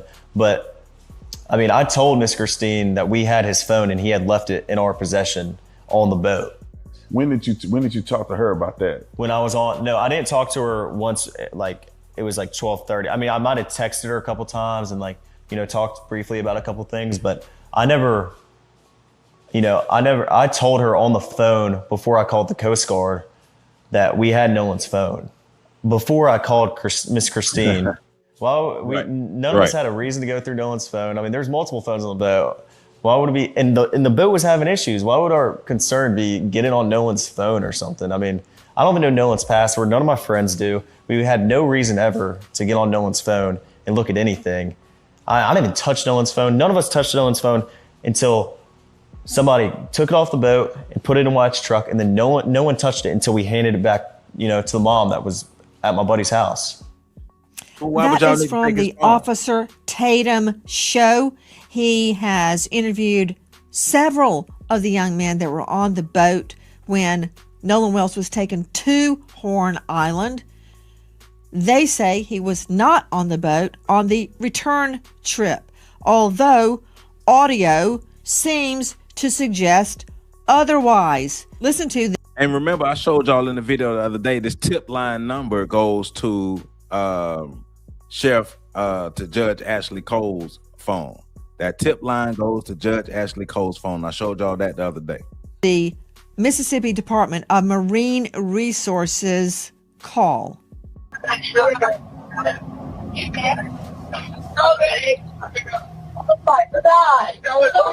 Detail assistance, Vicky speaking. How can I help you? Hey, we're at the west tip of Horn, and our bilge pump stopped working. We're sinking. Can y'all please come? We have a membership.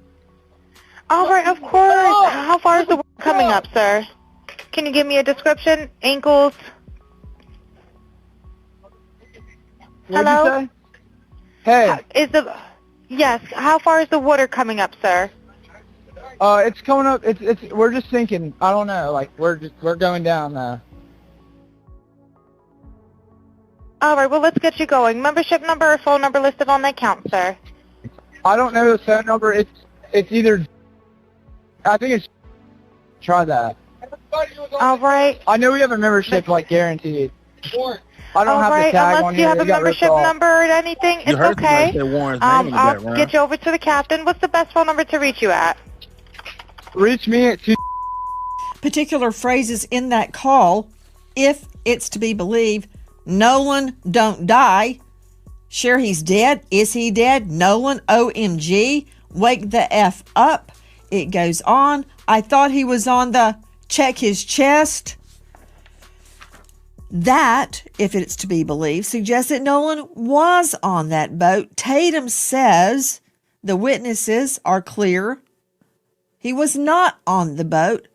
Tonight, we learned in the last 24 hours, the Nolan Wells family hits social media giants with subpoenas for all information related to Nolan's phone. First, straight out to Dave Mack, Crime Stories investigative reporter. Then we will be joined by Brandon Tatum. Dave Mack, what's happening? Right now, Nancy, the family of Nolan Wells has announced that they are going after, they have subpoenaed documents for Nolan Wells' phone. They've gone to the media giants like, TikTok, Instagram, the Meta companies, everybody that Nolan Wells used to push out videos of what he was doing and pictures. And they're trying to, they believe that some material was deleted from Nolan's phone. And this is what they're trying to prove with these subpoenas, to get all of the information, as well as, by the way, the location tracking app. It's a whole day of activity missing from Nolan's social media and all other things that he would normally use on a regular basis. It's missing. Life 360. So you got Snapchat, WhatsApp, TikTok, Meta platforms, and Life 360. All of this, the court documents already filed, Nancy. Nolan Wells's family slapped subpoenas on multiple social media giants seeking his account information and data. This into the investigation of the teen college football player's mysterious death. They were issued in the last 24 hours, including Snapchat, WhatsApp, TikTok, Meta platforms, Life 360, and these are according to court documents demanding the companies turn over all materials info related to Nolan's accounts. This includes current and prior usernames, passwords, email addresses, phone numbers, even displayed names. They want IP addresses associated with every account, all communications, chats, posts, stories, and info. His cell phone has become. And remember, I'm glad they're showing a lot of these videos and photos, because remember, Brandon Tatum tried to paint the narrative that black people don't like people like Nolan Wells. Brandon Tatum tried to put him and Nolan Wells in the same category to say that, Brandon Tatum hangs out with predominantly white people. Nolan Wells is in the predominantly white community. Brandon Tatum chooses to hang out with predominantly white people. Nolan Wells don't have a choice. That's not the same. But we're seeing videos of Nolan with black people, and Brandon Tatum tried to paint the narrative that black people don't like people like Nolan Wells. A critical issue in the probe into Nolan's death. What happened to Nolan? Now, his mother, Christine, says when her son's phone was brought to the family, they had concerns because there were no pictures or videos on either of his Snapchat accounts. Triggering. Look here, Nemesis. I'm just saying, I don't disagree with you. They were all assimilated. All of them. Their fear items may have been deleted. That's what's happening. There's been a lot of controversy. Were photos, were texts deleted? Were snaps deleted? We've been trying to figure it out, but we're seeing through a mirror darkly. We don't know. But according to experts, a trail will be left if anything has been deleted, even if you delete it from the deleted file. Now, joining us, special guest, Brandon Tatum. You know him well. He's a former police officer with Tucson PD. That's what impresses me. What impresses a lot of other people is he is the star of The Officer Tatum. Officer Tatum, thank you for being with us tonight. Question to you. You interviewed, as we played at the get-go, several of Nolan's friends. Did they show you photos, videos, snaps of that day on Horn Island? Well, Nancy, thank you so much for having me on. I spoke to 4 of the boys that are originally accused of being involved in Nolan Wells' death. And they did show me a lot of evidence. I want people to be very clear with this.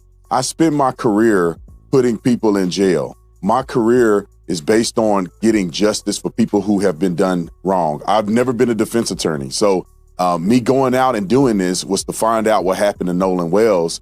And in talking to these young men, the burden of proof is they're going to have to prove to me. I'm not going to listen to what they say out of their mouth. They're going to have to show me.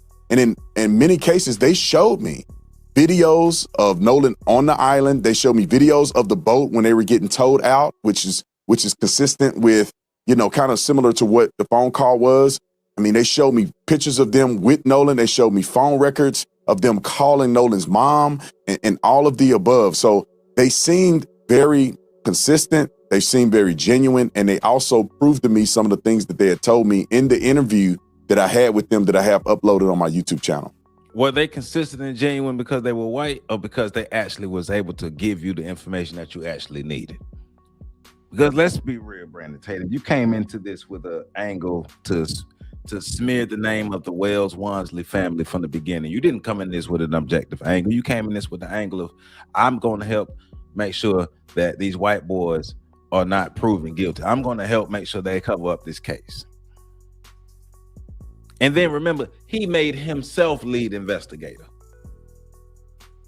Officer Tatum, are you telling me that they had reception on Horn Island? Because many people are saying, well, the reason that there's nothing on Nolan's phone of that day, like there's no pictures, there's no snaps, there's no text, there's no anything, not because it was deleted, but because he didn't have reception. But you're telling me the other boys did have snaps, photos, videos, and reception? Yeah, no, Nancy, let me clarify this for you. It wasn't that they uploaded this online. They showed me videos and things that they took from the boat during the outing on. And he keeps saying stuff like this, but he's not proven anything that he said. As lead investigator, show us what they showed you, lead investigator Tatum. He hasn't showed us anything. He's just talking. 4th of July. I was personally out at Horn Island. I rode out there on a boat, and I didn't have great reception there. And I left my phone in the boat when I got into the water, and we were actually going out to do interviews. Objection. You've been in court long enough to know you're gonna get objections. You said you didn't have great reception, but you did have reception, did you not? No, there was reception there. It just wasn't great, and it wasn't great enough for people, in my opinion, to upload. You can make a phone call potentially, but you wasn't gonna upload data to a social media account. Now, could people take the steps to do it if they're dedicated enough? Yes, but it doesn't appear that would have been a frequent thing, given the fact that you probably had 1 or 2 bars out there.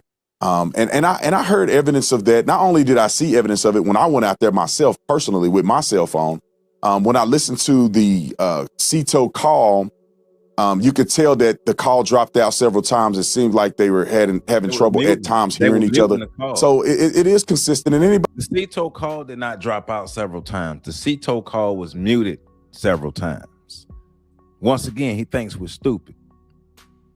Tatum is a former. He had to be a crooked cop. Anybody that travel out there that have gone to the 4th of July celebration, they know that the reception is not very great. So the videos that they showed me in call logs were things that were not associated to social media, that they never posted on social media. It was, pictures and videos that they took on their phone. Okay. Let me refine my question. I take it from your last answer that the answer is yes, you had reception on Horn Island. Yes, I did have reception on Horn Island. We just played that CTO call. It's 2 words, SEATOW, and it's kind of insurance that people have that are boat goers. And if you have a problem, CTO will come and tow you back to the mainland. They said they had a problem. They said they were taking on water. One of your takes is that all the chatter that we're hearing, wake up Nolan, are you dead, Nolan, wake the F up, Nolan, could be referring to the battery, the bilge on the boat, that it's all unclear. Why would they say that if they're getting told by Bart? They just told us they were getting told by Bart. So why would they be saying wake up to the bilge pump if they're getting told by Bart? Regarding the boat being disabled, apparently it was. And remember, the boat, after that, the boat resumed going around Horn Island for another 2.5 to 3 hours. They really didn't park till later on the afternoons around 6:30, 7:30 time. Remember that. Was not. Listen. So first, at 9:56 a.m., the boat leaves the original dock. It arrives at Horn Island at 11:14. So at around 4 o'clock, there is a call to the Coast Guard about the boat. NBC News got a hold of it. We're sinking. Can y'all please come? And is everybody on board in good health otherwise? Yeah, everybody's on board. Everybody's on board. So does that mean Nolan is on there? Who was on that boat? At 4:31, the boat leaves Horn Island and it is towed approximately 3 miles, and then the tow ends. So after 3 miles, they go back to the original dock, okay? They arrive at 5:44 p.m. So it looks like this is where Horn Island is, and this is where the original dock is that I am referring to. I looked it up, and El Camino Real Road is in Gulf Hills, Mississippi, which is right above Ocean Springs. So I'm wondering if this is the house where they got the phone. Now, the boat travels to Fort Bayou. At 6:06, the boat returns to the original dock. Then, from the original dock, the boat goes back to Fort Bayou, and then they go to the boat launch, and it is put onto the trailer and moved by the vehicle. Did they drop people off at the original dock, travel to Fort Bayou, pick somebody up, and go back to that original dock? And then from there, why was there an hour and 13-minute time gap? This boat was sinking hours before, and then they're just having it docked for an hour and 13 minutes. You would think they'd want to get that boat out of the water ASAP. I'm just saying. That from the real TikTok detective. The boat wasn't sinking. They told Cito it was sinking. But What's remember, the truth? Was it sinking? And they remember the sea tow was canceled by the owner of the grandfather who owned the boat. I can't remember the name, but the grandfather who owned the boat canceled the sea tow call when he talked to the captain. And the captain told the operator of the sea tow call that the tow was canceled because they didn't need to be towed. That's on if you listen to that full sea tow call at the end of that sea tow call. Wyatt, right. At the end of that sea tow call, they let him know Wyatt's grandpa told him that they don't need the sea tow no more. It's on that whole video, and it's on the Hype Plus News channel, and I have a video of that. Matter of fact, Tuesday we did that. But that full sea tow call video, it's a full sea tow call video on the Hype Plus News channel. Right. JS Andrews, right. repaired it. Did they have a leak and they repaired it and kept on SOP? Brandon Tatum joining us, former cop, now star of The Officer Tatum. Did the young man explain those travels we just identified? Yeah, 100% they did that. I wish that people on the internet would have had an opportunity, and they can go look at the interview that I did with Warren, but they had an opportunity. It totally contradicts what was just shown on there. Warren is exposing himself. He's lying. They didn't talk to him about that. He's lying. They actually talked to these young men to get this in perspective, because some people have no idea how boats function and how they work. They explained to me, they took me on a boat and showed me exactly where they went, where they docked, where did they, stop at, how did they get the bilge pump and the water out of the boat and all of the above. So they were sinking. They were taking on water. The water came up high enough that if he was in here to help get to the truth of everything, why didn't he document all this stuff? What's the documentation of it? Batteries weren't working. They had to get a tow to kind of tow them out. Where you could see the young lady saying about 3 miles out. It's a complicated boat's jargon, but they ended up getting the boat out. They ended up getting it to the point where they could run the water out of the boat through a hole in the boat that they ended up plugging. They explained all this. Anybody that does boating know exactly what they're talking about if you hear them explain it on the interview. So they have an explanation for all of these things. And not only that, Nancy, they showed me video of them on the boat, and Nolan was not on the boat. Nolan was not on the boat log. And there are people who saw Nolan on the island closer to around 6 p.m., which is far after they left, far after this phone call was made. I saw text messages from the young lady that Nolan was with, the young lady named Katie. I saw her text messages. In her text messages, she say that she heard the boys yelling for Nolan to get on the boat. He did not. She said in her text message that she did not see Nolan get on the boat he came on, which was Wyatt's boat, which is the boat that was sinking and they ended up leaving on. So it wasn't just a statement that they made on a podcast. They were actually showing me evidence to the contrary of what the mainstream YouTubers and some media outlets are putting out to people at large. And so I wish that people would go watch the interview or at least take some time to listen to these boys' statement. And I'll say this, Nancy, too. I wish that the family would have taken the time, or at least Benjamin Crump would have taken the time to reach out to the lawyers or reach out to these young boys to get their statements. Now, a statement like that, as a former police officer,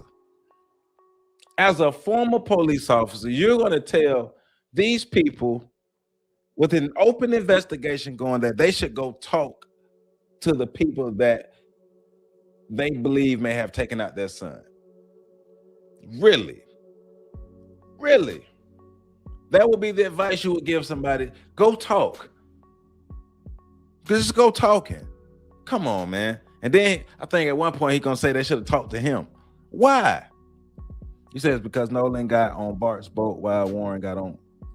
So they're not wasting their time sending everybody on a rabbit trail when they could have just talked to these boys. And they could have, but they refused. Because I saw a message from Warren where he called Nolan's mom twice. I've seen messages from Warren's stepmother, Ashley, where she sent Nolan's mom a text saying, please reach out to me whenever you're ready. I would like to talk. And so Nolan's mom is supposed to talk to Warren's stepmom because she asked her to. This guy's basically saying, hey, go out and ruin your case by talking like we are. Go out and ruin the case by talking. He's a former police officer. He knows better.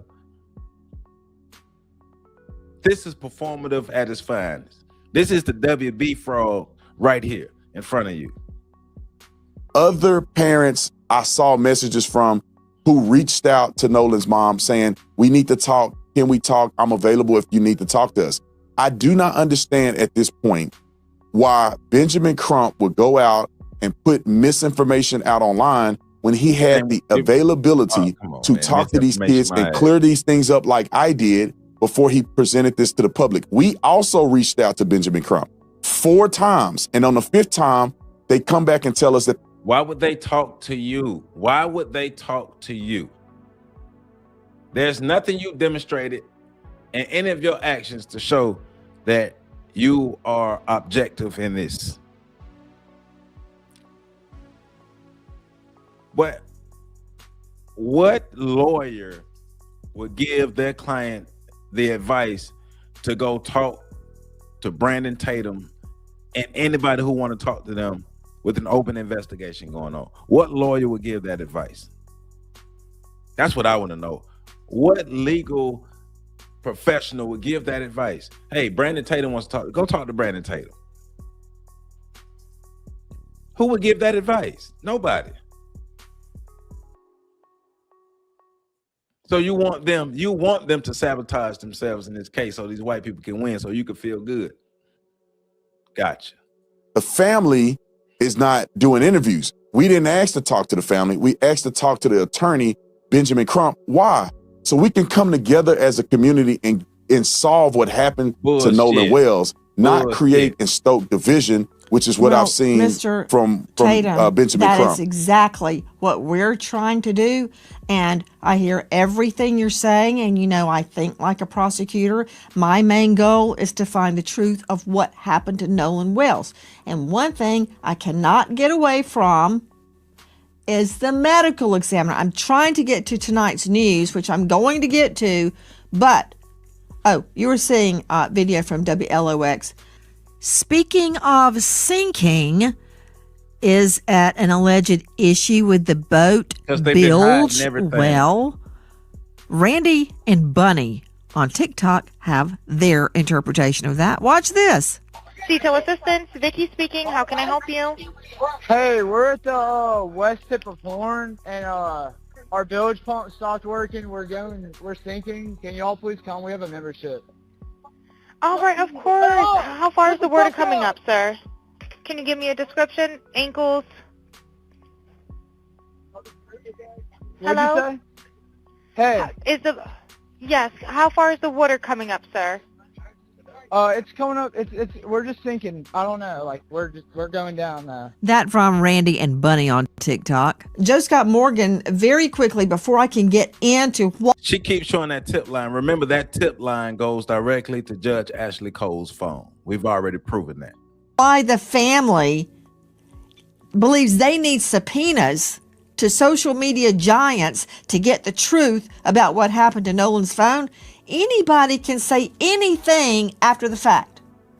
Those boys may be innocent. They can look like choir boys, angels. All they got now, if they could be innocent, but say something. Say something. Talk. Let us know what's going on. But that's why we know they're not innocent. Because nobody's saying anything. And especially for somebody that everybody loves so dearly. but I still don't know what happened on that boat, and I still see conflicts. Can they be reconciled? I hope so. But until they are, we're on it. This is what I can't get away from. Control room, please show Joseph Scott Morgan the autopsy diagram of the victim's occipital bone. Okay, I don't care what anybody says.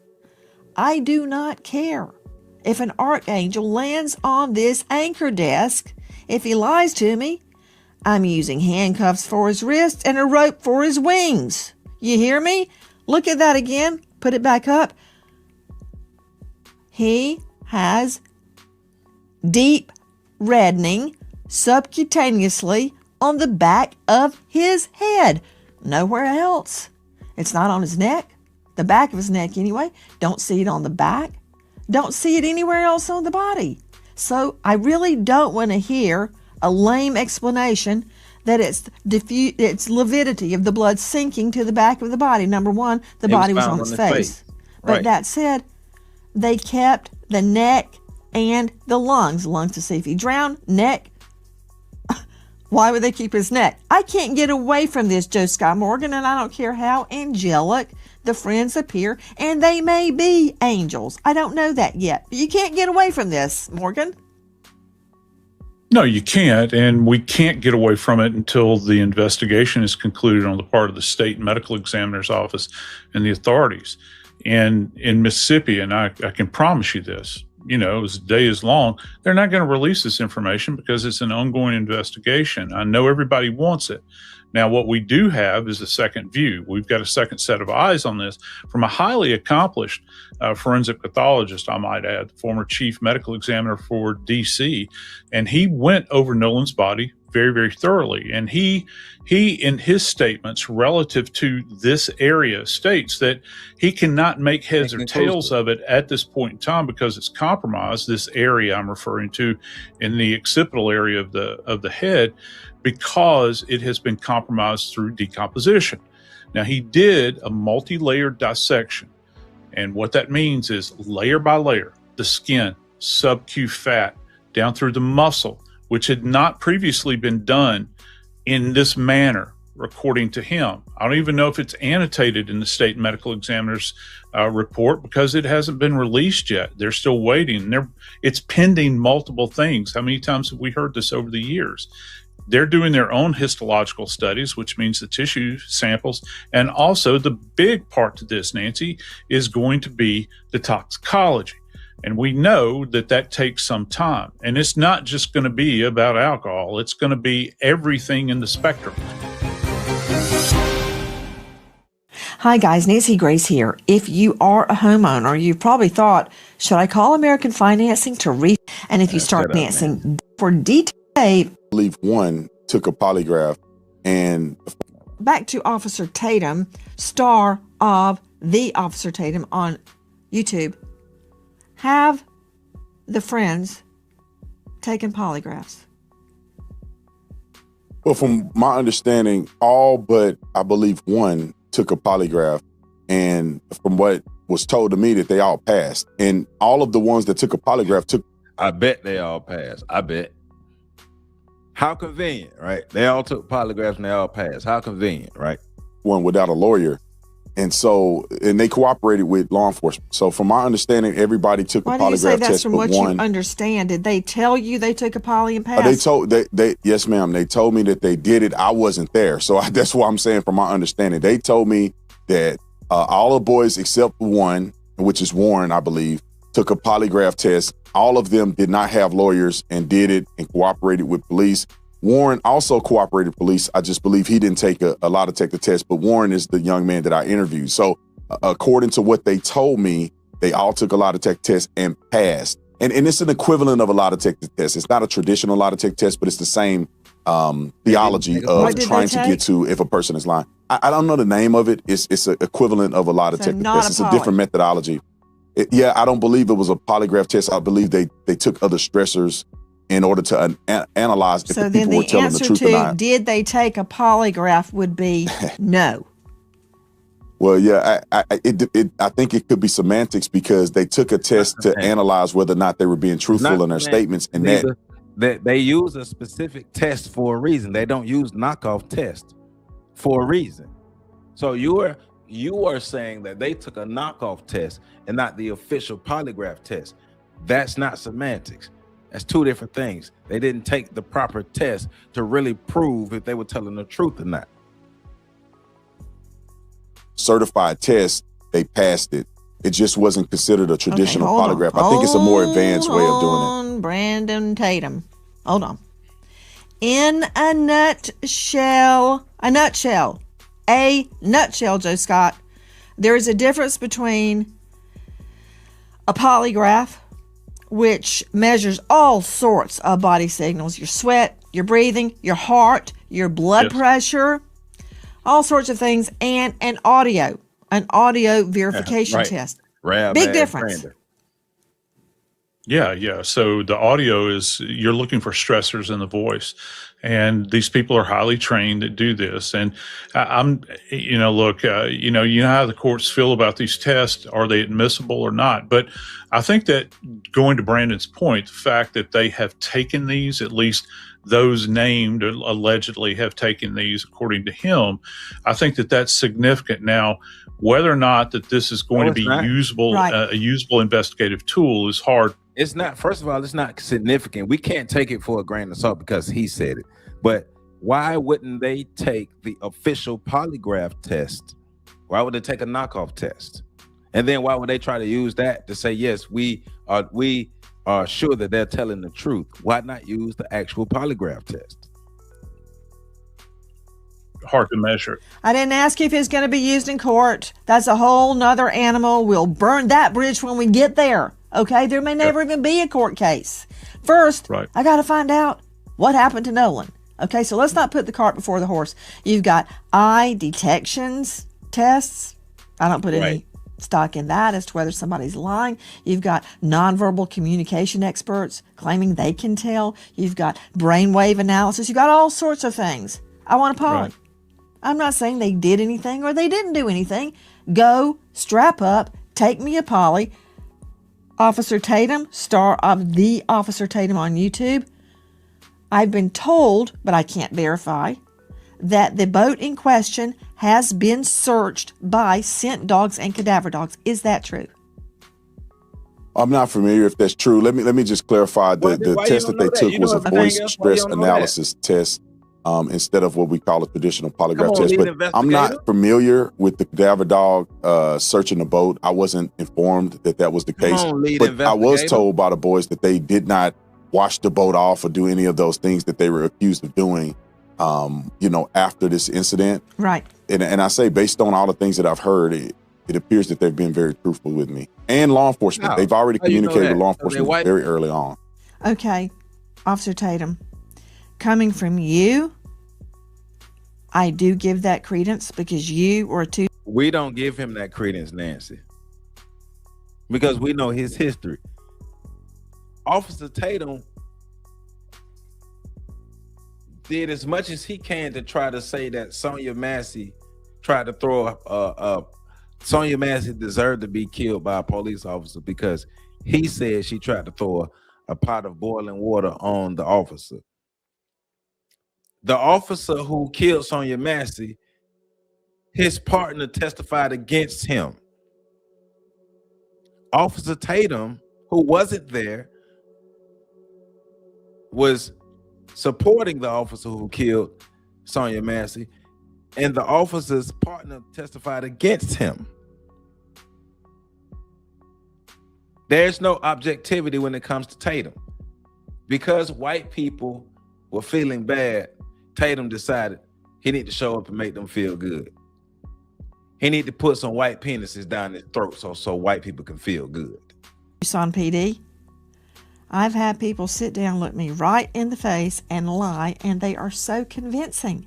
So I don't know who's telling the truth. I don't know what happened, and that's why I really resent people suggesting the investigation be shut down. We're not doing that until we know what happened. Officer Tatum interviewed multiple of the young men on that boat. Now, let me address what's happened in the last hours.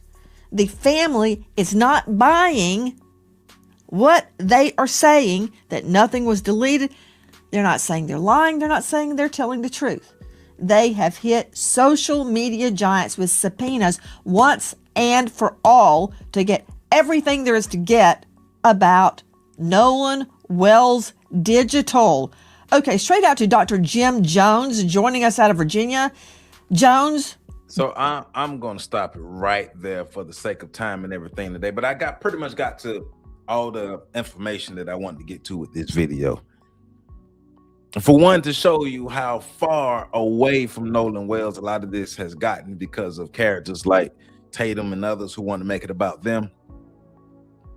And how small town USA, the good old boy system, the good old boy network is still alive and well. White supremacy is still alive and well. Systematic racism is still alive and well. When people talk about the good old boy system, they're talking about systematic white supremacy is alive and well. And systematic white supremacy even have black people signing up to make sure that the unalive is covered up. So on one hand, white supremacy is working the way it's supposed to work. And on the other hand, niggas are doing what niggas were created to do. Help support the system of white supremacy. And then in the middle, black people ain't doing shit to get our stuff together. And wondering why the cycle keep happening. So at some point, we are going to have to do something different. Or don't do nothing different and keep complaining. Officer Butter Biscuit Tatum is his name. What they call him, Race Batum Tatum, Butter Biscuit Race Batum Tatum. I bet you every night he get on his knees and open his mouth and hope a white man inserts himself. I guarantee you. I guarantee you. He make Brandons look bad. He make the Brandons look bad. Y'all need to have a national Brandon meeting and whoop his ass. And there's another Brandon y'all asses y'all need to whoop to. Y'all need to have because we be having national Joseph meetings and straightening out Joseph. So y'all need to have a national Brandon meeting and whoop his ass. But it's sad. It is sad. It's sad that a grown ass man will go this far to get white people to like him. Once again, Brandon Tatum at night gets on his knees, closes his eyes, opens his mouth, and hopes a white man inserts himself into his mouth. Yeah. No real information. He keeps saying he got information, and you want to show everybody everything, but you ain't showing nothing. So you're here to show everything, but nothing has been showed. All right. All right, bro. But we know what you're doing. But at the same time, remember this video. I wanna close out on this video that I showed earlier, and it's showing the mentality of black people in Mississippi. But before I do that, I want to thank everybody for joining this live stream today. I appreciate y'all for being here, and we're gonna keep working to educate ourselves so we can be better. But remember, we don't come to solve our problems on YouTube. No problem gonna be solved on YouTube. We come to learn and definitely go back into our regular lives and make things better for ourselves. And if we don't do that, we keep coming back to situations like this, because real life is continuing to happen no matter what's happening on YouTube or social media.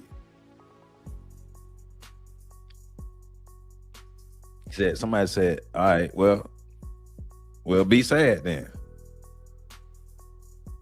Be sad. Is that supposed to be hurting somebody's feeling?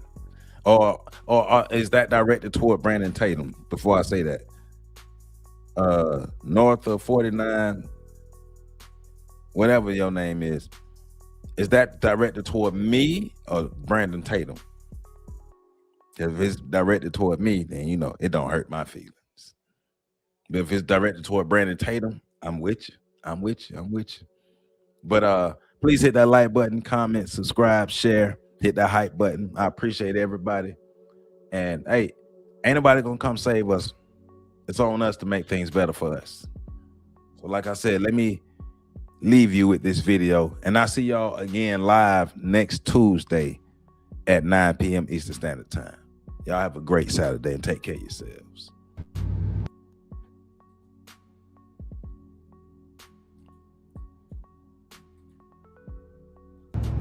See, here's a lot of things that the people in the back of the room don't know. Yes, us locals, we are privy to a lot of things because we know these people. I gave Nolan his first haircut. I know his parents. Been knowing him for years. Been knowing his mom since she was like in high school. I'm real good friends with her family. So here's the deal.